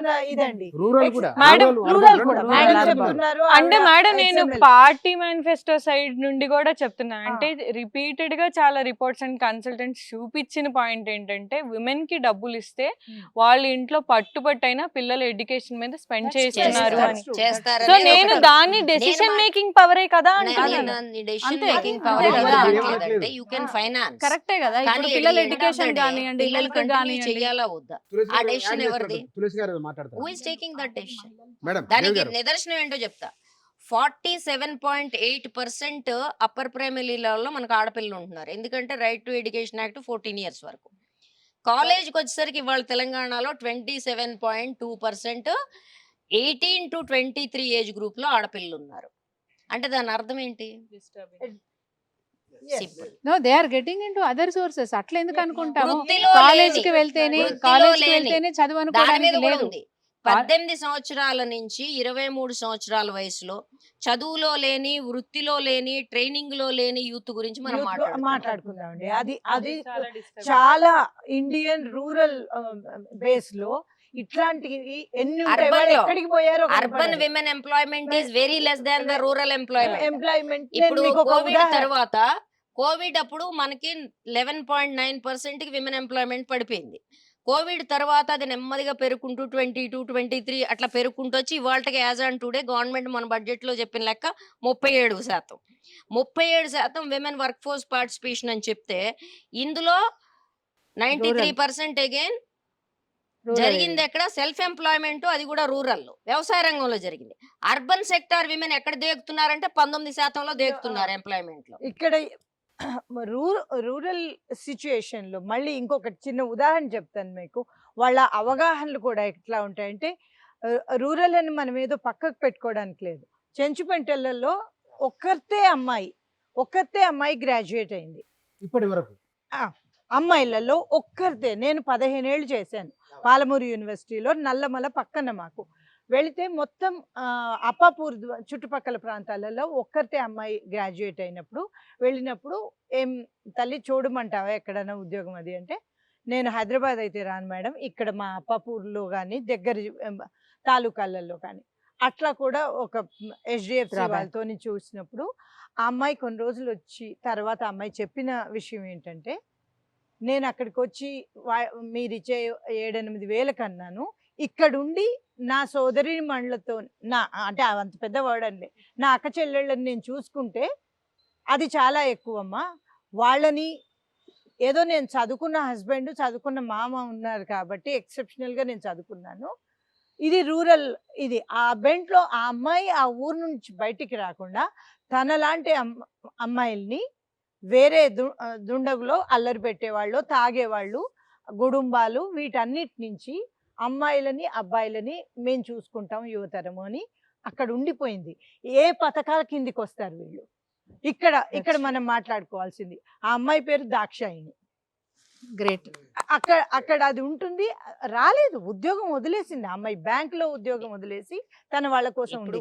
మనం మాట్లాడుకునే రూరల్ అర్బన్ పథకాలు, గవర్నమెంట్లు వాళ్ళు ఇచ్చే వెసులుబాట్లు, మీరు అన్నారు గణాంకం అని అన్నారమ్మా, ఆ గణాంకాలు ఇవన్నీ ఇట్లాంటి ఇది మళ్ళీ ఎక్సెప్షనల్ ఎగ్జాంపులే కావచ్చు కానీ ఉన్నాయి. ఇంకా ఇక్కడ మన చుట్టూ ఉన్న సమాజాలలో ఎక్కడున్నామంటే ఇవాళ అంతర్జాతీయ మహిళా మేడం ఎక్కడ దినోత్సవం ఎరాడికేట్ అయిపోయిందని చెప్పట్లేదు కానీ మార్పు కనిపిస్తోంది. పూర్వంకి ఇప్పటికి అడిగిన ఒక ప్రశ్న ఉంది. మన అమ్మమ్మలు నేను ఉన్నప్పుడు ఎప్పుడు తులసి గారు మాట్లాడతారు. ఖచ్చితంగా మార్పు అయితే ఉంది. మనం అమ్మమ్మలు ఉన్నట్లు మనం లేం కదా సార్. ఈరోజు మనం ఇక్కడ ఈరోజు ఈ డిస్కషన్ కూర్చుని ఏం లేదు. కూర్చొని ఇక్కడ డిస్కషన్ చేస్తున్నాము అంటే దానికి మనం ముందుకొచ్చి ఉన్నాము అనేది నా ఒపీనియన్. ఎందుకంటే విలేజ్ ఇప్పుడు అర్బన్ రూరల్ దీనికోసం మనం ఎక్కువసేపు మాట్లాడుకున్నాం కానీ బట్ అర్బన్ ఏరియాస్లో ఎంపవర్మెంట్ అనేది చాలా దేవి గారు చెప్పినట్లు అర్బన్ ఏరియాలో empowerment is very less than rural areas. I agree for that. And at the same time కానీ మన డెసిషన్ I did అది not say labor that. force I did participation. not Yeah. say that. Decision making లో women వాళ్ళ ఇంటి విషయాల్లో decision తీసుకునే దానిలో ప్రముఖ పాత్ర పోషిస్తున్నారు అనేది మాత్రం ఖచ్చితంగా నేను అంటే agree you are going అవుతాను. against the government. కొన్ని మాత్రం వాళ్ళు చేస్తున్నారు కూడా వాళ్ళ డెసిషన్ సొంత Statistics ఆడవాళ్ళు వేరు. ఇంకా నిర్ణయాత్మక శక్తి అని Yeah, చెప్తున్నారు వాళ్ళు. నిర్ణయాత్మక దేవి గారు శక్తి ఉన్నది. చెప్తున్నారు. Yes. ఆడవాళ్ళ నేనే ఎగ్జాంపుల్. ఆ. మనం ప్రపంచాన్ని అంతా చూపించాల్సిన అవసరం లేదు. నేనే ఎగ్జాంపుల్. మా ఇంట్లో ఏ డెసిషన్ అయినా నేనే తీసుకుంటాను. మా బాబు ఎడ్యుకేషన్ ఉండొచ్చు, లేకపోతే నేను ఏదైనా ఒక వస్తువు కొనుక్కోవాలి, నా ఇంటికి ఒక వస్తువు కొనుక్కోవాలి అన్నా కూడా డెసిషన్ నాదే. దీనికి అందరూ మా ఇంట్లో నా ఫ్యామిలీ మెంబర్స్ అందరూ దే సపోర్ట్ మీ. నేనే ఎగ్జాంపుల్. ఏమండి ఎక్సెప్షన్స్ మాట్లాడకండి కూర్చుని. Individual what are we Individual talking కాదు అబౌట్? కదా. యాక్చువల్లీ మనం ఈ దేశంలో 80% స్త్రీల గురించి మాట్లాడుతున్నామా? 20% మన మిడిల్ పండుగ క్లాస్ మనమే విమెన్ గురించి చేసుకుంటామా? మాట్లాడుతున్నామా? అంతర్జాతీయ మహిళా నాలాగా ఉండే దినోత్సవం ఒకళ్ళిద్దరు గురించి చేసుకుంటామా? మాట్లాడుతున్నావా? అంతే. చెప్పండి నాకు. నా గురించి అంటే నా జీవిత చరిత్ర చెబుతా మరి చిన్నప్పటి నుంచి. డెసిషన్ మేకింగ్ అంటే ఇక్కడ కూర్చున్న మనందరికీ ఉండవచ్చును. స్వాతి గారు, డెసిషన్ మేకింగ్ ఈజ్ చాలా మంది ఆడవాళ్లకు వాళ్ళ ఒంటి ఏంటి? మీద ఉండదు. అదేంటి? What does it mean by it? ఎంతమంది పిల్లలు నేను కనాలి, Thank you. ఎన్ని రాజశేఖర్ గారు abortions మీరు ఒక అవుతాయి? ఉదాహరణ I'll come to చెప్పారు. that.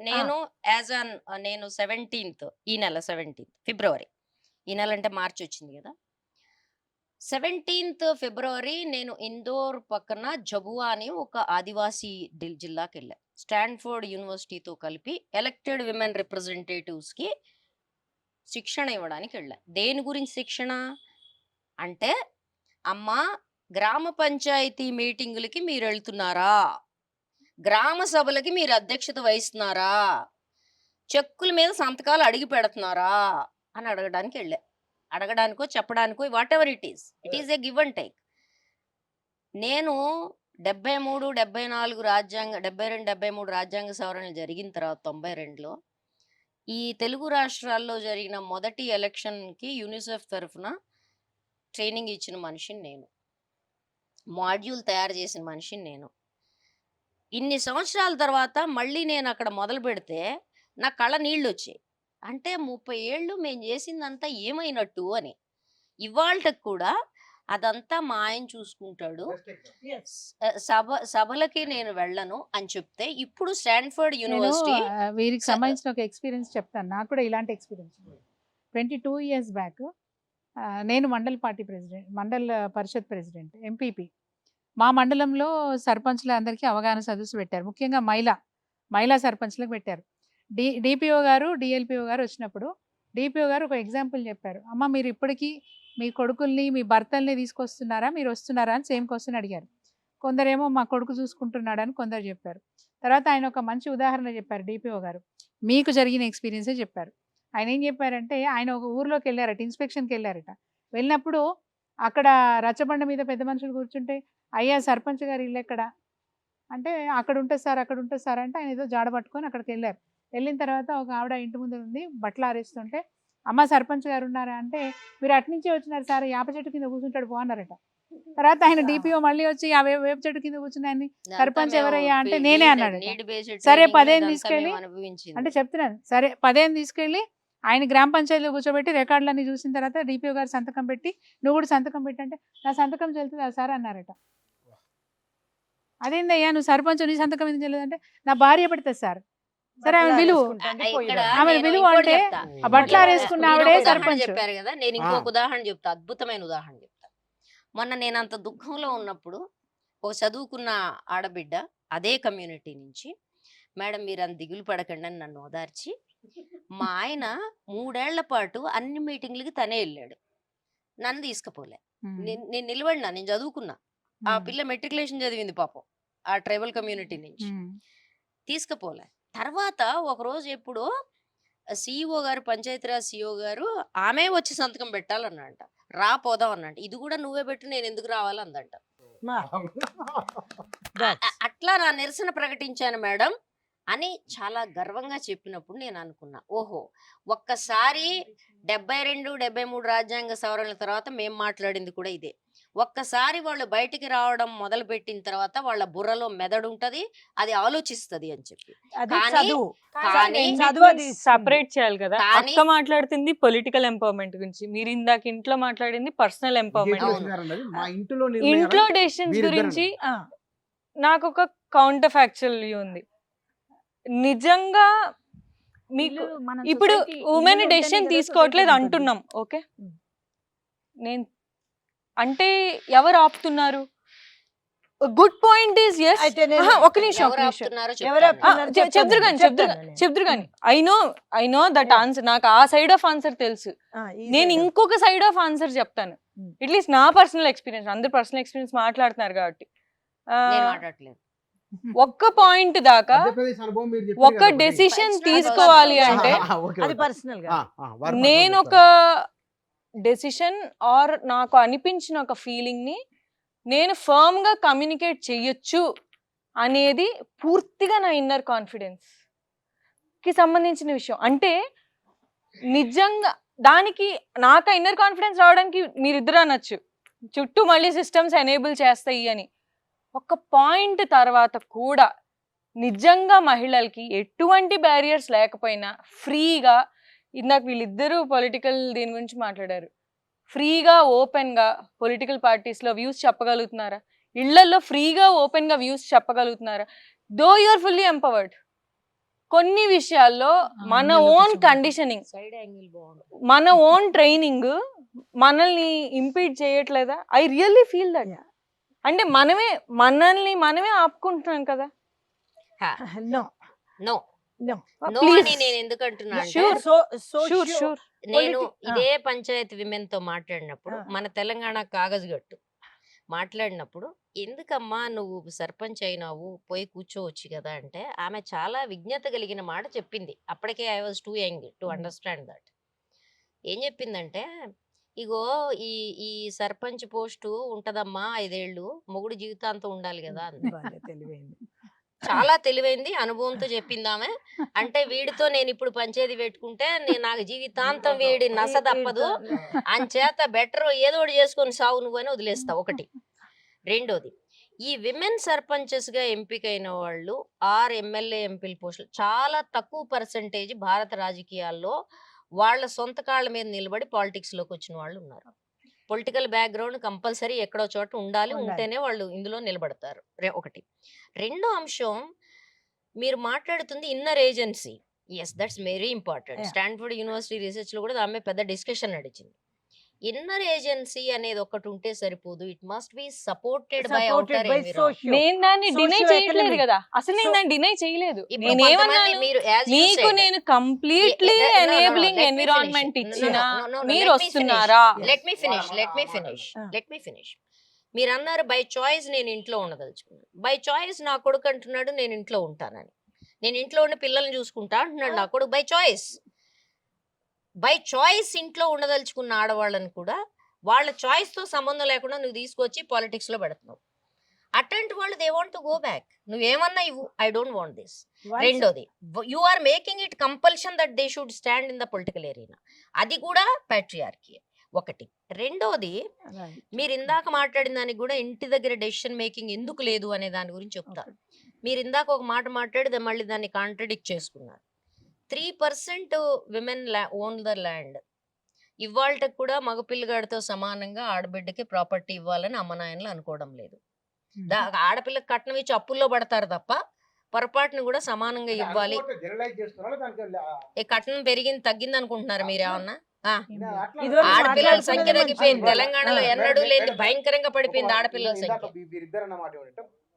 మునుపట్లాగా లేదు సమాజం. మునుపట్లాగా ఉండదండి. ఇప్పుడు సెల్ ఫోన్లు పట్టుకున్నాం, ఇప్పుడు మునుపట్లాగా ఉండదు. exploitation, మునుపట్లాగా ఉండదు. కానీ ఈ మునుపట్లాగా ఉండకపోవడం నిజంగా ఎంపవర్మెంట్ కి దారి తీస్తోందా? బయట బట్టలు వేసుకొని తిరగటంలో ఉందా? ఇప్పుడు బయట ఎంపవర్మెంట్ బట్టలు అంటే వేసుకొని ఏమన్నా ఒక పాయింట్ that's the చెప్తాను point. మేడం గారు, ఒక పాయింట్ చెప్తాను. ఆ. అమ్మాయిలు చదువుకుంటున్నప్పుడు ఇప్పుడు అంటే వరకట్నం అనే మాట రావట్లేదు చాలా వరకు అంటే మేము చూస్తున్న విషయమే చెప్తున్నాను. అమ్మాయి ఇంజనీరింగ్ చేసింది, అమ్మాయిని ఇస్తే చాలు అనుకునే వాళ్ళు కూడా ఉన్నారు. అమ్మాయి చదువుకుంది, రేషియో అమ్మాయి ఉద్యోగం చేస్తుంది, అమ్మాయిని ఇస్తే చాలు మాకు కట్నాలు అడుగుతున్నారా అంటే ఆ పర్సెంటేజ్ చాలా చాలా చాలా తగ్గిందని ఆ చెప్పాలి. పేరు మారుతుందండి, ఆస్తులు రాసియడం ఉంటది. తర్వాత స్వాతి గారు మీతో చెప్పారు ఉన్నది ఆస్తులు ఉన్నదండి, ఉన్నాయి. అది మేము ఆస్తులు రాయడం చూస్తున్నాం. అంటే ఆమెకి రాయడం కాదు. రాసిస్తారు, రైట్ యాక్ట్. ఫ్యామిలీకి రాసిస్తారు. సో అది once again coming to all these points, corporate లోనే ఉన్నాం మనం. సరే రూరల్ ఎక్కువ మాట్లాడుతున్నాం. ఇది కార్పొరేట్ వాళ్ళలోకి ఇప్పుడు మీ తరాలు వస్తున్నప్పుడు నేను I talk to my daughter in law, it is మళ్ళీ గ్రౌండ్ రియాలిటీకి వెళ్ళినాకనే నేను చూసింది. అక్కడ కూడా డెసిషన్ మేకింగ్ కిందకి ఆడవాళ్ళు ఇచ్చిన ఐడియాని హైజాక్ చేసుకుని దాన్ని ఇది చేసి వాడు మేల్ బాస్ చెప్పినప్పుడు వీళ్ళ ఫ్రస్ట్రేషన్స్ ఎన్నిసార్లు మీరు చూస్తే మేడం నేను దీనికి యా అంటే నాకు ఫస్ట్ హ్యాండ్ ఎక్స్పీరియన్స్ నుండి అండ్ ఇన్ జనరల్ రీడింగ్ గురించి Reading. మాట్లాడతాను. కార్పొరేట్ లో గ్లాస్ సీలింగ్ ఉంది అనేది వాస్తవం. అంటే ఎంట్రీ లెవెల్లో విమెన్ చాలా మంది ఉంటున్నారు, బట్ వాళ్ళు మేనేజీరియల్ పొజిషన్స్ కి వెళ్ళడం ఉండట్లేదు. అండ్ అక్కన్నట్టు పైకి వెళ్ళే కొద్దీ డ్రాప్ ఆఫ్ అయిపోతున్నారు. ఆ టైంకి ఒకళ్ళిద్దరు కిడ్స్ ఉంటారు, హౌస్ హోల్డ్ రెస్పాన్సిబిలిటీ తీసుకోవాలనుకుంటా డ్రాప్ ఆఫ్ అవుతారు. సో దిస్ ఇస్ దాని వల్ల That is one issue. దానివల్ల And- హైదరాబాద్ ఐటీ సెక్టార్ లో ఇది కిడ్స్ మ్యారేజ్ దీంట్లో 2 ఇష్యూస్ ఇప్పుడు క్రైసిస్ లో ఉంది ఐటీ సెక్టర్. అవును పాస్ట్ 3 years నుంచి after Covid particularly past 3 years నుంచి ఇది చాలా పెరిగింది, వేగం పెరిగింది. పెరగడం వల్ల విమెన్ని అడిగే ప్రశ్న ఏమొస్తోంది అంటే నువ్వు పెళ్లి అవును చేసుకోవాలనుకుంటున్నావు, పెళ్లి చేసుకోవాలనుకుంటా ఎక్కడ ఇంటర్వ్యూకి వెళ్ళినా This is ఆడపిల్లలు so చెప్తున్న కంప్లైంట్ insulting పెళ్లి question. చేసుకోవాలనుకుంటున్నావు ఒకటి. ఆ. రెండోది పెళ్లి పిల్లల్ని చేసుకున్నాక కంటావా? పిల్లల్ని కంటావా? పిల్లల్ని కంటావా?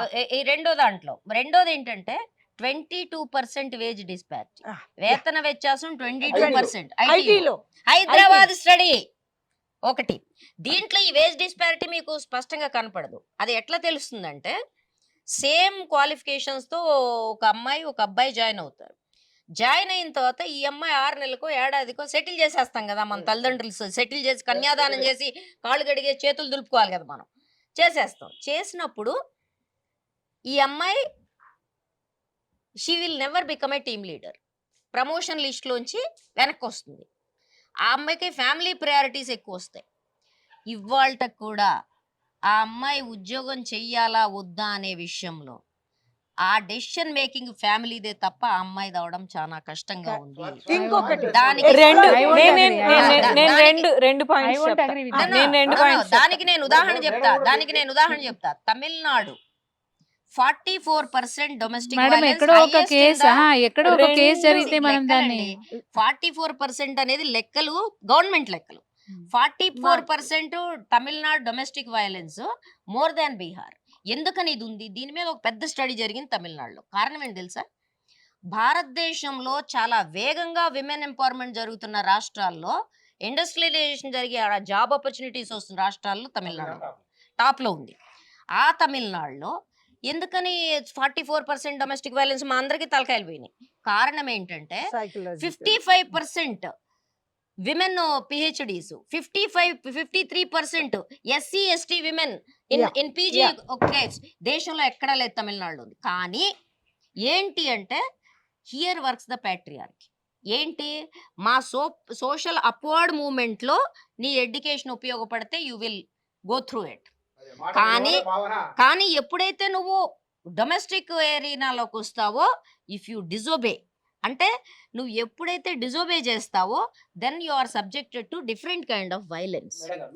ఇది సైకలాజికల్ గా ఐటీ యాక్చువల్లీ సెక్టార్స్ లో కూడా అనుకునేది అదే. ఐటీ సెక్టార్స్ లో కూడా హెడ్ ఆఫ్ ద డిపార్ట్మెంట్స్ గా హెచ్ఓడిస్ గా ఉమెన్ ఉన్నారు. చాలా చాలా చాలా తక్కువ. చాలా ఉన్నారు. తక్కువ మంది చాలా కదా CEO లుగా, మేడం. HOD చాలా లుగా మేడం అది తక్కువ చాలా ఉన్నారు. తక్కువ. దానికి 2 తక్కువ రీజన్స్ కాదు. నేను దాని నుండి women 2 దగ్గర రీజన్స్ నుంచి చెప్పడానికి వాళ్ళు ట్రై తీసుకోరు. చేస్తున్నా. లేదు, ఒకటి నేనైతే invisible glass ceiling clear. Serials చూడటం మానేయండి అని చెప్తాను. ఏంటండి? సీరియల్స్ చూడటం మానేయండి అని చెప్తాను. That's true. ఎందుకంటే సీరియల్స్ లో మామూలు ఒక లెవెల్ టీమ్ లీడర్ గా ఉండే విమెన్ ని కూడా CEO ఆఫ్ ద ఫ్యాక్టరీ కింద చూపిస్తారు. ఆ చుట్టుపక్కల ఉండే మగాడెవడు ఒక డెసిషన్ తీసుకోకుండా చూపిస్తారు, నాపల్లా చూపిస్తారు. అందుకని సీరియల్స్ చూడటం మానేయండి. అది విల్ హ్యావ్ ద మోర్. అది ఒక్క ఫ్యాక్టర్. Society అండ్ రెండో చూస్తున్నా, ఫ్యాక్టర్ serious ఏంటంటే కాదు. అండ్ గ్లోబల్లీ ఒక కార్పొరేట్ మూవ్మెంట్ నడుస్తుంది లీన్ ఇన్ అని. లే- ఆ మూవ్మెంట్ ప్రకారం ఏంటంటే ఉమెన్ Yes. కొన్ని టఫ్ స్కిల్స్, అంటే కార్పొరేట్ అనేది చాలా competitive environment, cut throat. Cut throat competition అన్నమాట. అంటే నిన్ను నేను తొక్కేసైనా నేను ఎదగడానికి రెడీగా ఉంటా ఇల్లు అన్నట్టు కూడా అదే. ఉంటారు. ఆ, ఇల్లు కూడా అదే. అలాంటి అన్ని రంగాల్లో అలాంటి అలాంటి అది అన్ని కాంపిటేటివ్ రంగాల్లో ఉందమ్మా, ఎన్విరాన్మెంట్, ITనే కాదు. అన్ని అలాంటి రంగాల్లో ఉంది. కాంపిటేటివ్ ఎన్విరాన్మెంట్స్ లో కొన్ని critical skills like negotiation, bargain, లేకపోతే వాళ్ళ పాయింట్ ని ఫర్మ్ గా చెప్పటం, అసర్టివ్నెస్, ఇలాంటివి ఉమెన్ డిస్ప్లే చేయట్లేదు. అంటే ఇది షెరిల్ శాండ్బర్గ్ అని ఆ, CEO అయిన ఉమెన్ చెప్పింది. ఏంటంటే ఎక్కువ కాంపిటీషన్ వస్తే బాబు నాకు ఈ కాంపిటీషన్ వద్దు అనేది చిన్నప్పటి నుండి కండిషన్ అయిపోయాం. Right. ఎక్కువ కాంపిటీషన్ వచ్చి నీకు శాలరీ ఎంత కావాలంటే సార్ నాకు ఇంత శాలరీ ఇస్తారా అని అడిగే పరిస్థితిలో అడుగు ఉమెన్ ఉంటే, ఉండాలి కదమ్మా. వేరే మేల్ కొలీగ్ ఏమంటారు, నాకు ఇంత శాలరీ కావాలి. వాళ్ళేమో అది రైట్ లాగా భావిస్తారు, ఉమెన్ ఏమో అది నాకు మీరు ఇస్తారు. సో ఆ ఉమెన్ యొక్క ట్రెడిషనల్ కండిషనింగ్ కూడా వాళ్ళ ఓన్ కార్పొరేట్ Yeah, గ్రోత్ లో conditioning ఉంటుంది. comes from where? మహిళలు ఇంకా I'm not సమాజంలో denying నాకు ఇది it, but I'm కావాలి saying అని- that's a fact. మహిళలు ఇంకా ఈ సమాజంలో నాకు ఇది కావాలని నొక్కి వక్కా నుంచి చెప్పలేకపోతున్నారు. గట్టిగా వాళ్ళేమో అన్నదమ్ములు ఆ కూడా rights- ఆస్తి అడగతలేం కదమ్మా. నా వాటా నాకి అన్నదమ్ములతో పంచుకున్నప్పుడు నాకు ఇటా నీకేం నొప్పి వచ్చింది అని అడుగుతలేంగా. అట్లా అడిగే 20 వాళ్ళు ఏళ్ళు అయింది అక్కడక్కడ చట్టం ఉన్నారు, వచ్చి. లేరని మొత్తమే కాదమ్మా, చెప్పడానికి 20 లేదు. ఏళ్ళు అయింది చట్టం వచ్చి. చట్టాన్ని వాడుకొని చట్టాన్ని వాడుకొని హక్కుగా రావాల్సిన చేసే వాళ్ళు ఆస్తిని అధికారులు పొందుతున్నారు కూడా. చేస్తున్నారు. ఎవరు అల్లుళ్ళు లేదు, రేట్లు బిడ్డలు బిడ్డలు కూడా. కాదు, భూముల భూముల రేట్లు రేట్లు పెరిగినాక పెరిగాయి, పోయి అల్లుడు తిప్పటగా నీ వాటా అంటాడు. కాదు మేడం, ఇప్పుడు అల్లుడు పోయే అడుగుతాడు. అది కాదు, అల్లుడు పోయి అడగడండి, ఈమెను అడుగుతాడు. పోయి నీ వాటా పట్టుకురా, ఇంత రేటు పెరిగింది, అన్నదమ్ములు ఈరా, నీ సంతకం పెట్టించుకోరు. ఎందుకంటే కట్నం ఇచ్చి నీ అన్న ఉంటాడు కదా, వీడు అప్పుడు సంతకం తీసుకోడు. అందుకని ఇప్పుడు చచ్చుకుంటూ తిట్టుకుంటూ చెప్పు ఎంత సెటిల్మెంట్ అనేవి కేసులు కోకొల్లలు పడి ఉన్నాయి ఇప్పుడు కోర్టులో. కానీ మేడం ఒక మాట, ఇప్పుడు మనం పోయినసారి మన గవర్నమెంట్ హామీల దగ్గరికి వద్దాం అంటే మహిళా సెక్రటరీగానే ఇందా మీరు అన్నారు విద్యా స్కీములు ఇస్తే ఆడవాళ్ళ అకౌంట్ అని బంగారం ఇస్తాను.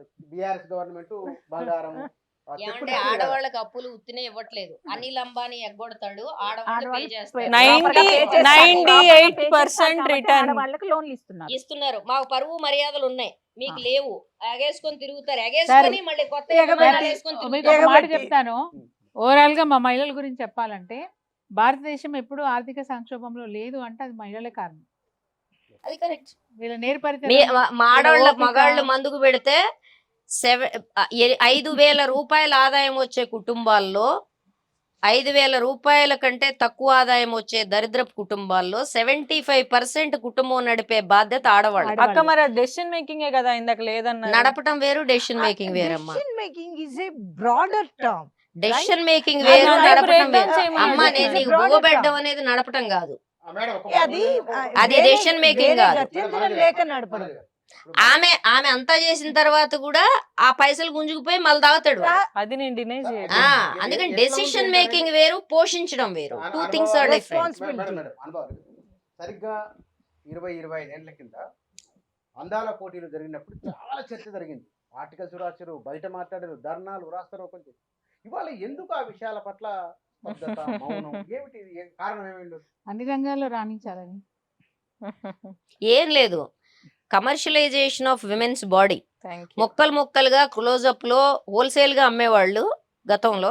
అది మొక్కలు చేసి ప్రతి దాంట్లో క్లోజప్ షాట్ పెట్టి దాన్ని ఎంత ఘోరంగా అమ్మాలో అంత ఘోరంగా అమ్ముకోవటం. మంత్రులు సినిమాల కూడా నుంచి ఉన్నారు కదండి. ఆ.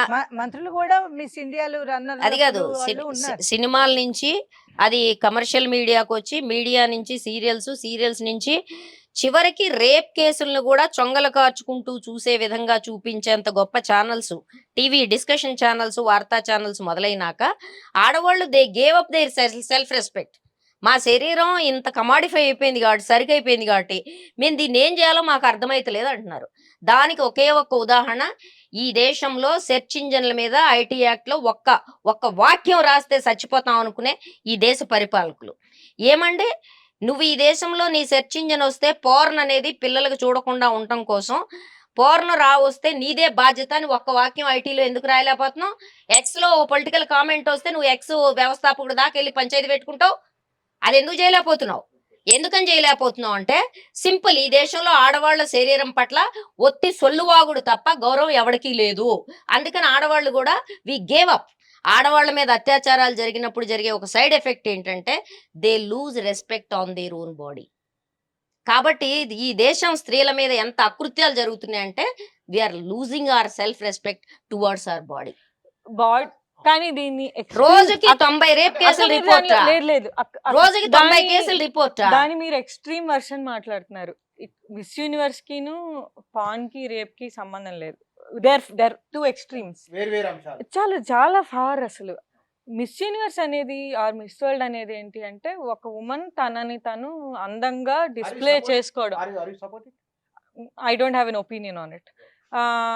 నేనేమంటున్నా నాకు టూ క్వశ్చన్, please. నాకు Yes, క్రిటికల్ continue. క్వశ్చన్ ఉంది. ఒక్క వైపేమో ఉమెన్ ఎంపవర్మెంట్ అని చెప్పి నేను ఎలాంటి డ్రెస్ చేసుకున్నా అది ఎంపవర్మెంట్ అని అంటారు. ఇంకొక వైపేమో సేమ్ మార్కెట్ ఎకానమీలో ఉమెన్ ని ఒక ఆబ్జెక్ట్ లాగా నువ్వు ఇలా వేసుకుని నువ్వు ఒక అట్రాక్టివ్ వస్తువు లాగా, అంటే ఉమెన్ చుట్టూ ఒక పెద్ద కాస్మెటిక్ ఇండస్ట్రీని నడుస్తుంది. ఇప్పుడు ఇలా నుంచుంటే మేము వేసుకునే ఇయర్ రింగ్స్ నుండి ఒక్క ఐస్ మీదే 10 ప్రొడక్ట్స్ ఉన్నాయి. అదే ఇంకా ఎక్కువ ఉంటాయి. సో ఒక వైపేమో ఇండస్ట్రీ మనల్ని వస్తువు చేస్తోంది, కేవలం ఒక ఆబ్జెక్ట్ లాగా చూపిస్తోంది, అలాంటి బట్టలు అమ్ముతున్నారు అని అంటున్నాం. అండ్ ఇంకొక వైపేమో నేను అలాంటి బట్టలు వేసుకోవడం, నేను అలా మేకప్ అవడం నా ఎంపవర్మెంట్ అంటున్నాం. నేను అందుకే నాకు దీని మీద ఒపీనియన్ లేదు అన్నాను. ఎందుకంటే నాకు కాన్స్టెంట్లీ దీని మీద డైలమా ఉంటుంది. ఎంపవర్మెంట్ అంటే ఏంటి అసలు, దానికి మన బాహ్య రూపానికి సంబంధం ఏంటి? ఎంపవర్మెంట్ అనేది ట్రూలీ ఇన్నర్ ఏజెన్సీ కదా, ఆర్ ఇన్నర్ ఏజెన్సీతో పాటు నేను ఒక స్టేట్మెంట్ ఇవ్వడం. ఇప్పుడు హిల్లరీ క్లింటన్ అంటారు, నేను ఒక విధంగా డ్రెస్ అయితేనే నన్ను సీరియస్ గా తీసుకుంటారు మీటింగ్ రూమ్ లో అని. ఒక మ్యాన్ డ్రెస్ చేసుకున్న దానికి అంత ఇంపార్టెన్స్ ఉండకపోవచ్చు, ఒక మహిళ తను ఎలా డ్రెస్ అవుతుంది అనేది కూడా ఇంపార్టెంట్, అగ్రీ. కానీ ఎంతవరకు ఈ మార్కెట్ సిస్టమ్ కి మనం ప్లే చేస్తాం? ఇది సేమ్ ఇంటర్నేషనల్ ఉమెన్స్ డే ఎందుకు జరుపుకుంటున్నాం అనేది ఒకప్పటికి ఇప్పటికి ఉన్న తేడా అదే. నేను చెప్పేది ఏంటంటే ఇంటర్నేషనల్ ఉమెన్స్ డే ఎందుకు వచ్చింది అసలు, వాళ్ళు చేసే పనికి సమాన వేతనం కోసం, వాళ్ళ ఓటు హక్కు 8 గంటల పని దినాలు, దీనికోసం అది తొలగించాలి, అది నిర్మూలించాలి. మగవాళ్ళతో సమానం మాకు కూడా హక్కులు ఉండాలి, మాకు కూడా వేతనాలు ఉండాలి. ఎందుకంటే మేము కూడా వాళ్ళకంటే ఎక్కడ తక్కువ తీసిపోలేము. మగవాళ్ళు చేసే పనులు అన్నీ మేము కూడా చేస్తున్నాం ఆడవాళ్ళం, కానీ మాకు ఎక్కడ హక్కు ఉంది అని చెప్పేసి కొట్లాడినప్పుడే అప్పుడు women's day international women's day. ఇప్పుడు ఇంటర్నేషనల్ ఉమెన్స్ డే ఏమైతుంది, క్లబ్బులు పబ్బులు తిరగడం, డ్రెస్సింగ్ వేసుకోవడం. ఇది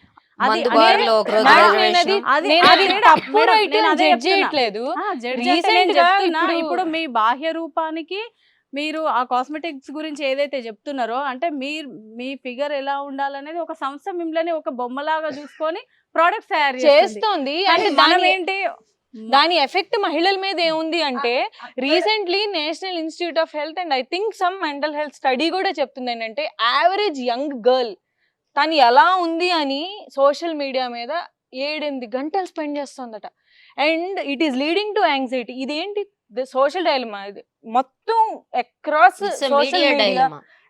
సోషల్ మీడియా వచ్చిన స్టడీ ప్రకారం ఏంటంటే, teenage young girls are spending lot of time మేము ఎలా కనిపిస్తున్నాం, నేను బాగున్నానా లేదా. అక్కడ మళ్ళీ వాళ్ళు అది it's also part of the consumerism. Beauty pageants ఆడవాళ్ళకి ఎంపవర్మెంట్ కిందికి రావు. ఇంకొక కంపెనీకి వాళ్ళ వెనకాలన్న మల్టీనేషనల్స్ కి కాస్మెటిక్స్ కి వాళ్ళు చూసుకునేందుకు ఇక్కడ మళ్ళీ ఎక్స్ప్లాయిట్ కాబడేది మళ్ళీ అమ్మాయే, మళ్ళీ ఆడవాళ్ళే. అక్కడ అన్నమాట ఏంటంటే ఏ డ్రెస్ ఉండాలనేది కూడా అది ఆత్మగౌరవానికి సంబంధించింది. అది కాదు, ఆత్మగౌరవానికి సంబంధించింది. నేను ఫుల్ హ్యాండ్స్ వేసుకోవడం నాకు ఆత్మగౌరవం కావచ్చు, ఆవిడ చీర కట్టుకోవడం ఆవిడ ఆత్మగౌరవం కావచ్చు, షార్ట్స్ వేసుకొని తిరగడం ఇంకో అమ్మాయికి నచ్చొచ్చు, దానికి సంబంధించి అబ్జెక్షన్ లేదు. కానీ నేను షార్ట్స్ వేసుకున్న నా కాల్ని నువ్వు క్లోజ్అప్ లో అమ్మడం పట్ల నా అబ్జెక్షన్. అది ఎంపవర్మెంట్. అలాంటి దానిలో మహిళలు పార్టిసిపేట్ చేయాలా వద్దా? అది ఒక పెద్ద వలయం అమ్మా. ఆ వలయంలో అదే కదా చెప్పుకునేది మేడం. అప్పుడు మనం కూడా ఒకవైపు నాట్ ఎంపవర్మెంట్. దాని వెనకాల ఆర్థిక వ్యవస్థ, దాని వెనకాల మల్టీనేషనల్స్. సినిమా రంగంలో ఆడవాళ్ళ గురించి కూడా అడుగుతారు. మీరు చెప్పే సోకాళ్ళ బాడీస్ అన్ని ఆడవాళ్ళవే కదా, వాళ్ళు చూపించడం మానేయొచ్చు కదా అని. చూపించడం మానేస్తే వాళ్ళు ఏ వృత్తిలో ఉన్నారో ఆ వృత్తిలో వాళ్ళు మిగలరు. సింపుల్. దాని పరిష్కారం ఒకటే, what are you making, why are you making. నువ్వు ఏది చూపించదలుచుకున్నావు, మరి ఏం what you are చూపిస్తున్నావు, making? నువ్వు ఎందుకోసం చూపిస్తున్నావు, ఆ ప్రశ్న అడగాల్సింది ఎవరు? ఓవరాల్ మీడియా చిత్త ప్రదర్శన అడగాలి. అట్లనే ఈ అందాల పోటీలు ఎందుకోసం జరుగుతున్నాయి, వాటి పర్పస్ ఏంటి? విమెన్ ఎంపవర్మెంటా? విమెన్ ఎంపవర్మెంట్ అయితే అవన్నీ ఎగ్జిబిషనిజం ఎందుకు? సో ఈ మొత్తం అసలు ఈ బ్యూటీ పోటీలు ఏవైతే, అందాల పోటీలు ఏవైతే ఉన్నాయో, ఇవి ఒక పెద్ద విషవలయాన్ని సృష్టిస్తాయి. ఒక రకంగా చెప్పాలంటే విస్ఫోటనాన్ని సృష్టిస్తాయి. ఈ సోషల్ మీడియా వచ్చిన తర్వాత అదో పెద్ద చర్చ కూడా నడుస్తోంది. సోషల్ మీడియా ఎవరికి ఏ రకంగా ఉపయోగపడుతుంది? అన్ని సెక్షన్స్ కి ఒకే రకంగా ఉపయోగపడలేదు ఫర్ ష్యూర్. అన్ని దేశాల్లో అది ఒకే రకంగా లేదు ఫర్ ష్యూర్. అన్ని రాష్ట్రాల్లో ఒకే రకంగా లేదు ఫర్ ష్యూర్. ఇక్కడ likes, I have seen women spending hours together for likes. Middle class ఆడవాళ్ళు కూర్చుని సోషల్ మీడియాలో లైక్స్ కోసం రోజంతా గడపడం నేను చూస్తున్నాను. ఇది ఎంపవర్మెంట్ అని ఎవరన్నా అంటే నేనేం చేయాలో నాకు తెలియదు. కానీ కాదు కదా. ఎట్టి పరిస్థితుల్లో వాళ్ళు ఒక వలయంలో కొట్టుకెళ్లారని చెప్తాం. వాళ్ళు దాని నుండి ఎంపవర్డ్ ఫీల్ అయితే ఎంపవర్డ్ గా ఫీల్ అవుతారు. ఫీల్ అవ్వకుండా ఎందుకు వెళ్తారు? వీళ్ళు కావచ్చు సొల్యూషన్. కానీ ఇప్పుడు మానసిక రోగి, నేను మానసిక రోగి నేను వాడు అనుకోడు ఎవడని చెప్పే వరకు, డాక్టర్ చెప్పే వరకు. కానీ కొన్ని ఇప్పుడు సోషల్ మీడియాలో నిజంగానే దేవి గారు చెప్పినట్టు అన్నిటికీ అందరికీ ఒకే రకంగా ఉపయోగపడతలేవు నిజంగా. కానీ ఒక బిజినెస్ చేసుకునే ఉమెన్ ఉందనుకోండి, బిజినెస్ చేసుకోవడానికి ఆ ఉమెన్ సోషల్ మీడియానే యూజ్ చేసుకుంటుంది. ఒక బేస్గా చూస్తుంది ఆ సోషల్ మీడియాని. చూస్తూ సోషల్ మీడియాలో ఏదైతే పోస్ట్ చేస్తుందో దానికే వచ్చిన లైకులు, అంటే ఒక రకంగా ఒకరు బానిస అవుతారు, ఒకరు అమ్మ పైకి ఎదుగుతారు. మన దేశంలో ఆడవాళ్ళ సంగతి వదిలేండి. ఓకే, దీని మీద 2011-10లో స్మార్ట్ ఫోన్ యుగం స్టార్ట్ అయినప్పుడు సైబర్ లిటరసీ చేయాలని అప్పుడు యూపీఏ గవర్నమెంట్ డిసైడ్ చేసింది. Cyber literacy for all okay. వాళ్ళు టార్గెట్ పెట్టుకున్నారు. ఆ తర్వాత 14లో గవర్నమెంట్ మారింది. ప్రతి సంవత్సరం సైబర్ లిటరసీకి డబ్బులు కేటాయిస్తున్నారు. అసలు మనం ఏ చాట్ రూమ్లోకి వెళ్తే ఏమవుతుంది అనే విషయం స్మార్ట్ ఫోన్ ఉన్న మగాళ్ళలో కూడా 30 మందికి తెలియదు. ఓకే, అంత ఘోరంగా 8% లిటరసీ చేశారు. ఈ 12 పుష్కర కాలంలో 8% సైబర్ లిటరసీ చేసిందండి గవర్నమెంట్. అంటే నీ చేతిలో కత్తిచ్చావు, దాన్ని పొడుచుకుంటావా, సస్తావా, ఎదుటివాడిని పొడుస్తావా, ఏం చెప్పకుండా వదిలేసావు. ట్రాఫిక్ రోడ్డు మీద కూడా, ట్రాఫిక్ లేని రోడ్డు మీద కూడా మనం అట్లా వదిలేయం జనాన్ని. అట్లా వదిలేసాం. అట్లా వదిలేసిన అది కాదండి, నువ్వు పిల్లగాడు వెళ్తుంటే రోడ్డు మీద రే ఎడం పక్కన నడరా అని చెప్తాం కదా. మరి ఈ చేతిలో స్మార్ట్ ఫోన్ ఇచ్చి ఆడమ్మగా తేడా లేకుండా ఇది ఎక్కడ ఏది నొక్కితే ఏది వెళ్తుందో. ఇవాళకి కూడా మనకి లిటరసీ పర్సెంట్ ఎంత అండి తెలంగాణలో? ఆడవాళ్ళది 63, మగవాళ్ళది ఎంత? 72. మనం ఇంకా నేషనల్ యావరేజ్ కూడా వెళ్ళలేదు. ఆడవాళ్ళది నేషనల్ యావరేజ్ కానీ చాలా తక్కువ ఉన్నాం. మనందరం ఎంపవర్మెంట్ గురించి మాట్లాడుతున్నాం, స్కిల్స్ గురించి. అది ఒక 10 years ఆఫ్ స్కూలింగ్ అనేది మనది 37% Telangana. 10 years of schooling for girls. అసలు అయితే ఈ మామూలుగా అంకగణితాలు, ఈ మామూలు చదువుల కన్నా నిజంగా పథకాలలో, ముఖ్యంగా చదువు గురించిన పథకాలలో ఇప్పుడు నిలబడడానికి డొమెస్టిక్గా కానీ బయటికి వచ్చినప్పుడు కానీ ఆడపిల్లలకు ఉండే నైపుణ్యాలని, స్కిల్స్ని, లైఫ్ స్కిల్ అన్న ఒక దిక్కుమాలిన వర్డ్ వాడతాం మేము యూనివర్సిటీస్లలో. ఎప్పుడు జీవన నైపుణ్యాలు, జీవన నైపుణ్యాలు అది పిల్లలకి ఇచ్చి మనం చదువులో పంపగలుగుతామా? ఏ ఎడ్యుకేషన్ పాలసీ? నేను చూసి అవి ఎట్లా డిస్కషన్ చేస్తారు. శరీరం గురించి మాట్లాడమన్నా టీచర్లు పిల్లగాళ్ళకి పుస్తకాలు ఇచ్చి చదువుకుంటారు అనేసి బయటికి పోతారు. 8th 9th లో ఉంది about your body. Good touch and bad touch and all. దాని వల్ల జరిగే హాని ఎక్కువ. ఎందుకంటే ఒక ప్రాపర్ వేలో దాన్ని చెప్పకపోతే దాని వల్ల నష్టం ఎక్కువ జరుగుతుంది. ఇంకొకటి అవి కంపల్సరీ చెప్పాల్సిన విషయాలు, కానీ ఏ విధంగా చెప్పాలో ఆ విధంగా చెప్తేనే వాళ్ళకు కూడా రీచ్ అవుతాయి. కానీ మనం మాట్లాడుతున్న వాటిలో ప్రతి సందర్భంలో నేను ఒక 20-25 ఏళ్ళుగా మహిళా దినోత్సవం వచ్చినప్పుడల్లా మాట్లాడుతున్నాను ఏదో రూపంలో. మీ అనుభవాలను, భారతీయ సమాజము అప్పటి నుంచి ఇప్పటి వరకు మహిళల జీవితంలో పురుషుల ఆలోచనలో వచ్చిన మార్పు, స్త్రీలుగా వచ్చిన మార్పు, మీ అనుభవాలు చెప్పండి. ఓకే, అంటే ఒకప్పుడు మేము చిన్నగా ఉన్నప్పుడు అమ్మ నాన్న ఏది చెప్తే అదే వినేవాళ్ళం. అంటే ఆ రోజులలో చిన్నప్పుడు మీరేం ఓల్డ్ అయిపోయినారమ్మా? ఆ రోజులలో అంటే 35-40 ఇయర్స్ బ్యాక్ కూడా. అంటే ఓకే. అప్పటికి ఇప్పటికి డిఫరెన్స్ ఉంది కదండి. ఉంటది డెఫినెట్‌గా ఓ తరం. వన్స్ ఒకసారి ఇంట్లో నుంచి బయటికెళ్ళిన తర్వాత ఒక రాజకీయ రంగంలో అడుగుపెట్టినాక కొన్ని ఆలోచనలు మనకి అంటే మనల్ని మనము సెల్ఫ్‌గా మనం మాట్లాడగలుగుతాం. లేదంటే ఒక డిసిషన్ తీసుకోగలుగుతాం అనే నిర్ణయానికి ఇప్పుడు మనం రావడం జరిగింది. అంతేకాకుండా ఇంతకుముందు చెప్పినట్టు పెద్దలు చెప్పినట్టు ఒక్కొక్క దగ్గర అంటే ఒక సర్పంచ్‌లకి అవగాహన సదస్సు ఇచ్చే దగ్గర చెప్పినట్టు దేవి గారు, నేను కూడా ఒక సర్పంచ్‌గా కొన్ని జిల్లాలకి, కొన్ని మండలాలకి ట్రైనింగ్ ఇవ్వడం జరిగింది. అంటే గెలిచినటువంటి వార్డు మెంబర్లు కానీ, సర్పంచ్‌లు కానీ నిజంగా అంటే ఒకప్పుడు 10 ఇయర్స్ బ్యాక్, 5 ఇయర్స్ బ్యాక్ కూడా నిజంగా కొన్ని విలేజ్‌లలో ఇలాంటి వాతావరణాలు జరుగుతూ ఉంటాయి. ఎందుకు? అది ఎడ్యుకేషన్ లేక. Main important education. అంటే గ్రామీణ ప్రాంతాలలో చదువుకున్న వాళ్ళు ఉండరు. ఇంకొకటి ఏంటంటే చదువుకున్నా బయటికెళ్ళి ఒక విషయం మాట్లాడినాము అంటే ఒక సబ్జెక్ట్ మీద ఒక విషయం మాట్లాడినంటే అది తప్పవుతుందో రైట్ అవుతుందో అనే డైలమాలనే ఉంటారు. ఇంకా డైలమాలనే ఉంటారు. రైట్ డిసిషన్ తీసుకోలేకపోతారు. కానీ ఆ విషయంలో కొన్నిసార్లు అనిపిస్తుంది రాజకీయంగా ఇంకా ఎదిగే ఛాన్సెస్ ఉన్నప్పటికీ ఎదగలేకపోతున్నారు. అంటే ఆ లీనియన్స్ తీసుకోలేకపోతున్నారు లేడీస్ అనేది. ఇప్పుడు మనం ఏంటంటే ఒకసారి బయటికి వెళ్ళినాము, కొన్ని నిర్ణయాలు తీసుకోగలుగుతున్నాము, ఇంకా ముందుకు రాణించగలుగుతాము, మాట్లాడగలుగుతాము అనే కాన్ఫిడెంట్ ప్రతి ఒక్క మహిళకి ప్రతి ఒక్క రంగంలో ఉండాలి. ఓన్లీ రాజకీయం కాదు. ఇప్పుడు జాబ్ చేస్తున్న వాళ్ళు కూడా ఉన్నారు. జాబ్ చేస్తారు, అక్కడ కష్టపడతారు వాళ్ళు. హాస్పిటల్లో కానివ్వండి, టీచర్గా కానివ్వండి, ఇంకో రంగం కానివ్వండి. కష్టపడిన తర్వాత ఇంటికి వచ్చిన తర్వాత ఆ శాలరీని కూడా వాళ్ళకి ఇచ్చేసి ఆ తర్వాత చేతులు దులుపుకోవడం. అంటే అక్కడ కష్టపడుతున్నారు, కానీ ఇంకా ఎందుకు క్వశ్చన్ చేయలేకపోతున్నారు అనేది ఈ మీ అనుభవం ఇదంతా. ఇక్కడ అంటే నా అనుభవం అని కాదు, నాలాంటి ఆడవాళ్ళ అనుభవము. ఇంకా మీ పరిశీలన- పరిపుష్టిగా ఇంకా మనము ఎదగాలంటే మనం కొన్ని విషయాలు తెలుసుకోవాలి. అందులో మాత్రం నేను 100% అని చెప్పలేకపోవచ్చు. కాకపోతే నేనైతే అప్పటికైనా చాలా మెరుగుదల ఉంది. ఎందుకంటే ఫస్ట్లో అసలు ఇంటి బయట నుంచి పక్కన వాళ్ళు ఎవరో కూడా తెలియని పరిస్థితిలో ఉన్నా ఈరోజు ఇంతమంది ముందు కూర్చోగలుగుతున్నాను అంటే మార్పు వచ్చింది కదా. మేడం, మీరు ఎందుకంటే ఆ మార్పును అందరికన్నా తప్పకుండా పెద్దవారు కాబట్టి మీ అనుభవం ఆడవాళ్ళకి ఎప్పుడు ఒక ట్రాన్సిషన్ పీరియడే ఉంటుందండి. అప్పుడేదో బాగా లేరు, ఇప్పుడేదో నినాదాలు ఇచ్చేసి జెండాలు పట్టుకొని ఇప్పుడేదో బాగున్నారు అని అయితే నేను అనుకోవట్లేదు. ఎందుకంటే ప్రతిసారికి ప్రతి తరానికి ఆడవాళ్ళకి అన్ని కలగలుపుగా ఉండేవి. కానైతే అప్పుడు పేట్రియార్కీ, పితృస్వామ్యం అన్నది చాలా స్పష్టంగా ఉండేది.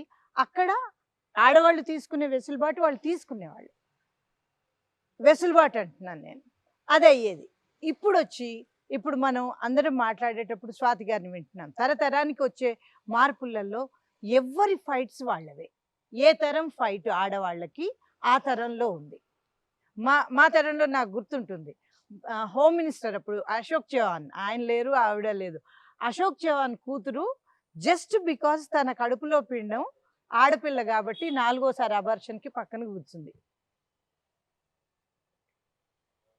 కాబట్టి ప్రతి తరానికి పోరాటం ఆడవాళ్ళకు ఉందండి. పోరాటపు రంగులు మారాయి. నేను పేర్లతో సహా చెప్పాను, ఎందుకంటే వాళ్ళిద్దరూ లేరు కాబట్టి ఆ తరం అంతే ఉంది. ఈసారికి ఆడపిల్లలకి వాళ్ళకి ఐవీఎఫ్లా లేకపోతే ఎగ్ ఫ్రీజింగ్ అంటారేమో, అట్లాంటి వాళ్ళ బాధలు వాళ్ళకున్నాయి. ఎటుబడి ఆడవాళ్ళు ప్రతి ట్రాన్సిషన్ పీరియడ్లో వాళ్ళ పోరాటాలు వాళ్ళు ఎదుర్కోవాల్సి వస్తుంది. నన్ను అడిగితే పాత తరానికి ఇప్పుడు వచ్చే తరానికి మాత్రం ఖచ్చితంగా మార్పు అయితే ఉంది. ప్రీవియస్ మన విలేజ్ బ్యాక్గ్రౌండ్ రూరల్ ఏరియాస్ నుంచి చూసుకున్నా, అర్బన్ ఏరియాలో చూసుకున్నా కూడా మార్పు ఎడ్యుకేషన్ సిస్టమ్ వల్ల కానివ్వండి, లేకపోతే ఎకనామిక్ గ్రోత్ వల్ల కానివ్వండి, డెసిషన్ మేకింగ్, ఫ్యామిలీలో మెంబర్స్ మధ్య అవగాహన ఉండొచ్చు. ఈ రీజన్స్ అన్నిటిని బేస్ చేసుకొని ప్రీవియస్ మన అమ్మమ్మల కాలంలో ఉన్నంత ఇబ్బందికరమైన పరిస్థితుల్లో ఈ రోజు అయితే లేను అనేది మాత్రం ఖచ్చితమైన నా ఒపీనియన్. నాకు యాక్చువల్లీ అంత ఎక్స్పీరియన్స్ లేదు, రిలేటివ్లీ ఇచ్చిన దాన్ని కాబట్టి అట్లీస్ట్ నేను అంటే మేబీ జస్ట్ నా చిన్న లైఫ్ స్పాన్లో నేను గమనించింది ఏంటంటే మెన్ కూడా నేను చాలా చేంజ్ చూశాను. నేను ఫెమినిజం గురించి చదివిన ఎర్లీ స్టేజెస్లో మెన్ అందరూ అగ్రెసర్స్, విమెన్ అందరూ విక్టిమ్స్ అనుకున్నాను. నాకు చాలామంది మెన్తో ఇంటరాక్షన్స్, రకరకాల వ్యవస్థల్లో ఇంటరాక్షన్స్, నా ఫ్యామిలీలో ఉన్న మెన్ని అబ్జర్వ్ చేశాక నాకు అర్థమైంది మెన్లో కూడా చాలా చేంజ్ వస్తుంది. అండ్ విమెన్లో కూడా చాలా ఎసర్షన్ పెరిగింది. అంటే వాళ్ళ వాయిస్ని వాళ్ళు చెప్పాలి అన్న తపన పెరిగింది. ఇందాక అక్క అన్నట్టు సోషల్ మీడియా దానికి చాలా పెద్ద ఏజెన్సీ అయింది. బట్ అట్లీస్ట్ మా జనరేషన్ నా కోరిక ఏంటంటే, నేను ప్రయత్నిస్తుంది ఏంటంటే, నేను ఒక మ్యాన్ లాగా ఉండాలి అన్న ఐడియాని నా హెడ్లోండి తీసేయాలని నా చిన్నప్పటి నుండి చూసిన రోల్ మోడల్స్ అందరూ గాంధీ కానివ్వండి, లేదు అంబేద్కర్ కానివ్వండి, నెహ్రూ కానివ్వండి, చీఫ్ మినిస్టర్లు కానివ్వండి, ప్రైమ్ మినిస్టర్లు కానివ్వండి, పెద్ద పెద్ద సైంటిస్టులు కానివ్వండి, అందరూ మెన్నే. సో నేను ఒక మ్యాన్ లాగా అగ్రెసివ్గా పవర్ఫుల్గా అందరిని కొట్టి దూసుకుంటూ వెళ్ళిపోతేనే నేను ఆ సక్సెస్కి చేరతాను అనేది ఒక ఐడియా నా హెడ్లో కొన్నేళ్ల క్రితం ఉంది. నిజంగా నాలో గనక ఒక సాఫ్టర్ నేచర్ ఉండి, నాలో ఒక కేర్ గివింగ్ నేచర్ ఉండి, నిజంగా ట్రూగా నాలో ఒక ఆడతనం, అమ్మతనం, whatever you call it కనుక ఉంది అంటే అది తప్పు కాదేమో అనే దాన్ని ఒక మహిళ తనని తను పూర్తిగా యాక్సెప్ట్ చేయగలిగితే అది నేను ట్రూ విమెన్ ఎంపవర్మెంట్ అని అనుకుంటాను. నేను కొంచెం డిఫరెంట్ యాంగిల్లో చెప్పదలుచుకున్నాను. ఇప్పుడు ప్రభుత్వాలు ఎన్ని వచ్చినా, ఎవరు ప్రభుత్వంలో ఉన్నా, ఏ పార్టీలు ఎలాంటి నిర్ణయాలు తీసుకున్నా, ఆడవాళ్ళ పట్ల వివక్ష పోవాలన్నా ముఖ్యంగా ఇంటి నుంచే అది స్టార్ట్ అవ్వాలి. అండ్ ఈ రోజుల్లో చాలా చూస్తాము, పోక్సో కేసులు అంటున్నాము, ఆ తర్వాత దిశ కేసు, నిర్భయ చట్టాలు, ఎన్ని చట్టాలు తీసుకొచ్చినప్పటికీ మహిళలు స్ట్రాంగ్గా ఉండాలి, ముఖ్యంగా మహిళలు ధైర్యంతో ఉండాలి అనే విషయానికి వస్తే అది ఇంటి నుంచే స్టార్ట్ కావాలని నేను చెప్తాను. సమాజంలో ఈ మార్పు రావాలంటే ఎవరో ఒక్కరు పూనుకుంటే కాదు, ఖచ్చితంగా ఇంటి వాళ్ళే పూనుకోవాలి. ఎందుకు చెప్తున్నాను ఈ మాట అంటే, ఆ రోజు దిశ కేసు వచ్చినప్పుడు నేను లైవ్లో ఒక 400 మందితో నేను మాట్లాడినప్పుడు నేను చెప్పాను, దిశ అనే అమ్మాయిని 4 అఘాయిత్యం చేస్తే ఆ 4 అఘాయిత్యం చేసిన వాళ్ళలో ఒక తండ్రి నా కొడుకును వెంటే చెప్పండి, లేకపోతే నన్నన్నా చంపండి, ఈ దౌర్భాగ్యుని కన్నందుకు నేను కుమిలిపోతున్నానని స్టేట్మెంట్ ఇచ్చాడు. నేనేమంటున్నానంటే, ఈరోజు ఆ కొడుకును కన్నది తల్లిదండ్రులే, ఆ బిడ్డని కన్నది తల్లిదండ్రులే. ఈరోజు బిడ్డని కంటున్న తల్లిదండ్రులు ఏమనుకుంటున్నారు, 4 గంటలకి ఇంటికి అమ్మాయి రాకపోతే 10 నిమిషాలు ఆలస్యం అయితే గుమ్మం దగ్గరికి వెళ్ళి నిల్చొని అమ్మాయి రాలేదు ఎదురు చూస్తూ ఉంటారు. ఇంకొక 20 నిమిషాలు లేట్ అయితే వీధి చివరికి వెళ్ళి నిల్చొని మా అమ్మాయి రాలేదు, ఆ వీధంతా ప్రచారం చేసేస్తారు, అమ్మాయి రాలేదు అని ప్రచారం చేస్తారు. ఏం జరుగుతుంది అనేది మనం గమనించాల్సిన అవసరం ఉంది. రెండోది, అబ్బాయి 4 గంటలకు రావాల్సిన వాడు 6 గంటలకు వచ్చినా ఎటుపోయినవరా అని ఒక మాట అడిగి వదిలేస్తారు తప్ప సీరియస్గా మరి అమ్మాయిని ఎంత సీరియస్గా మనము అంటే ఒక ప్రొటెక్టివ్గా, ఒక కేరింగ్గా చూస్తున్నామో, అబ్బాయి విషయంలో అట్లాంటి జాగ్రత్త ఎందుకు తీసుకోవట్లేదు? ఇప్పుడు దిశ కేసులో 4 నిందితులు ఎవరైతే ఉన్నారో వాళ్ళ తల్లిదండ్రులు ఏం చేశారు, వాళ్ళ పట్ల ఎట్లాంటి ప్రవర్తన కలిగి ఉన్నారని మనం గమనించాల్సిన అవసరం ఉంది. సమాజంలో మార్పు రావాలంటే పోలీసులు ఏం చేస్తున్నారు, ప్రభుత్వాలు ఏం చేస్తున్నాయని మనం క్వశ్చన్ చేస్తూ ఉంటాం. ఏదైనా జరిగితే కొవ్వొత్తులు పట్టుకుని బయట ర్యాలీ తీస్తూ ఉంటాం. బట్ మార్పు ఎక్కడ రావాలి? తల్లిదండ్రుల దగ్గర నుంచి రావాలి. తల్లిదండ్రులు రోజు 2 గంటల సమయాన్ని కనుక పిల్లలకి కేటాయిస్తే, అది అమ్మాయి కావచ్చు, అబ్బాయి కావచ్చు, వాళ్ళకి సమయం కేటాయించి, నేను ఈరోజు పనికి వెళ్తే నా దగ్గర ఇలా జరిగిందిరా అని తల్లి చెప్పినా, తండ్రి చెప్పుకున్నా, పిల్లలు కూడా వాళ్ళ కాలేజీకి వెళ్తుంటే వస్తుంటే దారిలో ఏం జరిగింది, వాళ్ళ ఫ్రెండ్స్తో ఏం జరిగింది, మూవీ చూస్తే ఏమనిపించింది, ఇవన్నీ తల్లిదండ్రులతో షేర్ చేస్తున్నప్పుడు తప్పకుండా మార్పు అనేది తీసుకురాగలుగుతాం. తల్లిదండ్రులే తీసుకురాగలుగుతారు. సమాజంలో మార్పు రావాలి, మహిళల పట్ల వివక్ష పోవాలి, మహిళలు ఎంపవర్ కావాలి. ఇవన్నీ మాట్లాడుకున్నా, ఎన్ని సందర్భాల్లో మాట్లాడుకున్నా, ఇలాంటి అంతర్జాతీయ మహిళా దినోత్సవాలు ఎన్ని జరిగినా తల్లిదండ్రుల నుంచే ఈ మార్పు అనేది రావాలని నా ఆలోచన. మార్పులు సమాజంలో జరుగుతూ ఉంటాయి, సమాజం మారుతూ ఉంటుంది, దాన్ని ఆపడం ఎవరి వల్ల కాదు. మనం సమాజం మార్పు ముందుకు వెళ్ళడానికి ఆడవాళ్ళు కూడా మనుషులే, మనుషులకు ఉండే కోపాలు, తాపాలు, బలహీనతలు, దుర్లక్షణాలు ఆడవాళ్ళకు కూడా ఉంటాయి, వీళ్ళు మనుషులు అన్న దగ్గర ప్రారంభం అయితే 2 ప్రశ్నలు వస్తాయి. ఆడవాళ్ళు మనుషులుగా ఒక దేశ పౌరులుగా వీళ్ళు ఎంత వేగంగా అభివృద్ధి చెందాలో అంత వేగంగా అభివృద్ధి చెందుతున్నారా? ఈ మహిళలు అనే మానవ వనరుల్ని, వీళ్ళు మానవ వనరులు, వీళ్ళని సమాజము దేశాన్ని ముందుకు నెట్టడానికి మనం వాడుకుంటున్నామా? ఎట్లా వాడుకోవాలో అట్లా వాడుకుంటున్నామా? లబ్ధిదారులుగానే చూస్తున్నామా? మార్పు చెప్పండి. దాని దగ్గరికే వస్తున్నా. ఈ ప్రశ్నలకి జవాబు లేకుండా మన వ్యక్తిగత అనుభవాలు సామూహిక అనుభవాల్లో భాగం అవ్వచ్చు తప్ప అవి సామూహిక అనుభవాలు కాదు. ఎందుకంటే భారతదేశంలో ఆడవాళ్ళందరూ ఒకటి కాదు. నా అనుభవం, ఇప్పుడు మా అమ్మమ్మ ఇంటి పేరు మార్చుకోలేదు, నా అనుభవం ఈ దేశపు అనుభవమా? కాదు కదా. నేను మా అమ్మమ్మలా ఉండాలనుకుంటున్నా, మా అమ్మమ్మలాగా మిగిలిన వాళ్ళు అమ్మమ్మ లేరు. మరి అంచేత నేను చెప్తుంది ఏంటంటే మార్పు జరుగుతుంది. మార్పు ఆడవాళ్ళు, మెజారిటీ ఆడవాళ్ళు, ముఖ్యంగా ఈ దేశంలో అట్టడుగునున్న ఆడవాళ్ళు, వాళ్ళు పురోగతికి కారణం అవుతుందా లేదా? వాళ్ళ పురోగతి అంటే ఏంటి? ఒకటి, మొట్టమొదటి బేసిక్ మౌలికమైన ప్రశ్న, కడుపు నిండా తింటున్నారా లేదా అని. నా చిన్నప్పుడు కడుపు నిండా తినేవాళ్ళు, ఇప్పుడు తింటలేదు. రేట్లు ఎంత పెరిగిపోయినాయి అంటే ఇప్పుడు కడుపు నిండా తింటలేదు. జెండర్ హంగర్ ఇండెక్స్లో మనం తగ్గాం, పెరగల. ఇది మార్పు. ప్రతి మార్పు మంచి వైపే వెళ్ళదు. మనకు కనపడే తళుకు బెళుకులన్నీ మంచివి కాదు. రెండోది, ఆడపిల్లలు చదువు అని చెప్తున్నాం. చదువు నా చిన్నప్పుడు 30% ఉండొచ్చు, ఇవాళ కూడా 37%. 10 సంవత్సరాలు స్కూలింగ్ ఉన్న ఆడపిల్లలు ఉండటం అసహ్యం కాకపోతే సమాజానికి మనకి సిగ్గుండొద్దా? ఆర్టీఈ చట్టం వచ్చి కూడా, రైట్ టు ఎడ్యుకేషన్ యాక్ట్ వచ్చి కూడా 15 ఏళ్ళు అయిపోయింది. ఇంకా ఎక్కడున్నాం మనం? ప్రశ్న అది. అంచేత మారిందా లేదా అంటే మారకుండా ఆగుతుందా? కిక్కింగ్ అండ్ స్క్రీమింగ్ సమాజం మార్పుతో నిన్ను తీసుకెళ్తుంది. నువ్వు వద్దంటే వాళ్ళ రూరల్ విమెన్ స్మార్ట్ ఫోన్ వాడకుండా, దాంట్లో పాటలు వినకుండా ఉండదు. కానీ ఆ మార్పు కింద మనం అంగీకరించడానికి కుదరదు. దీని ద్వారా నువ్వు ఏ సందేశాన్ని ఆమెకి ఇస్తున్నావు అనేది తులనాత్మకంగా మాట్లాడకుండా మారిందా లేదా అంటే అందరూ మాట్లాడతారు, మారింది. మారదా? అది వరకు నేను చీరలు కట్టుకుని ఊళ్ళోకి పోతే అందరూ ఒప్పుకునేవాళ్ళు నా చిన్నప్పుడు, నినాదాలు ఇచ్చేటప్పుడు. ఇప్పుడు నేను డ్రెస్ వేసుకుని పోయినా పర్లేదు మేడం అంటున్నారు. ఇది మార్పా? ఎస్, మార్పే. కానీ ఈ మార్పు సరిపోతుందా? ఈ మార్పా మనం కోరుకుంది? ఇది ఒక మార్పు మాత్రమే, ఒక చిన్న మార్పు మాత్రమే. ఈ మార్పు ఏదైతే జరుగుతోందో అది నాకు ఆడవాళ్ళ చదువులో రావాలి, ఆడవాళ్ళ వేతన వ్యత్యాసాల గురించి రావాలి, ఆడవాళ్ళ డెసిషన్ మేకింగ్లో రావాలి, ఆడవాళ్ళకి సంబంధించిన కట్నాలు దురాచారాల్లో రావాలి. బాల్య వివాహాలు ఆ కాలంలో తల్లిదండ్రులు కంపల్షన్ చేస్తే ఇవాళ ఇన్ఫాక్చుయేషన్తో బాల్య వివాహాలు పెరగడంలో ఒక ఇన్ఫార్మ్డ్ డెసిషన్, అంటే తెలిసి నేను చేసుకునే నిర్ణయం వైపుకి ఆడవాళ్ళు రావాలి.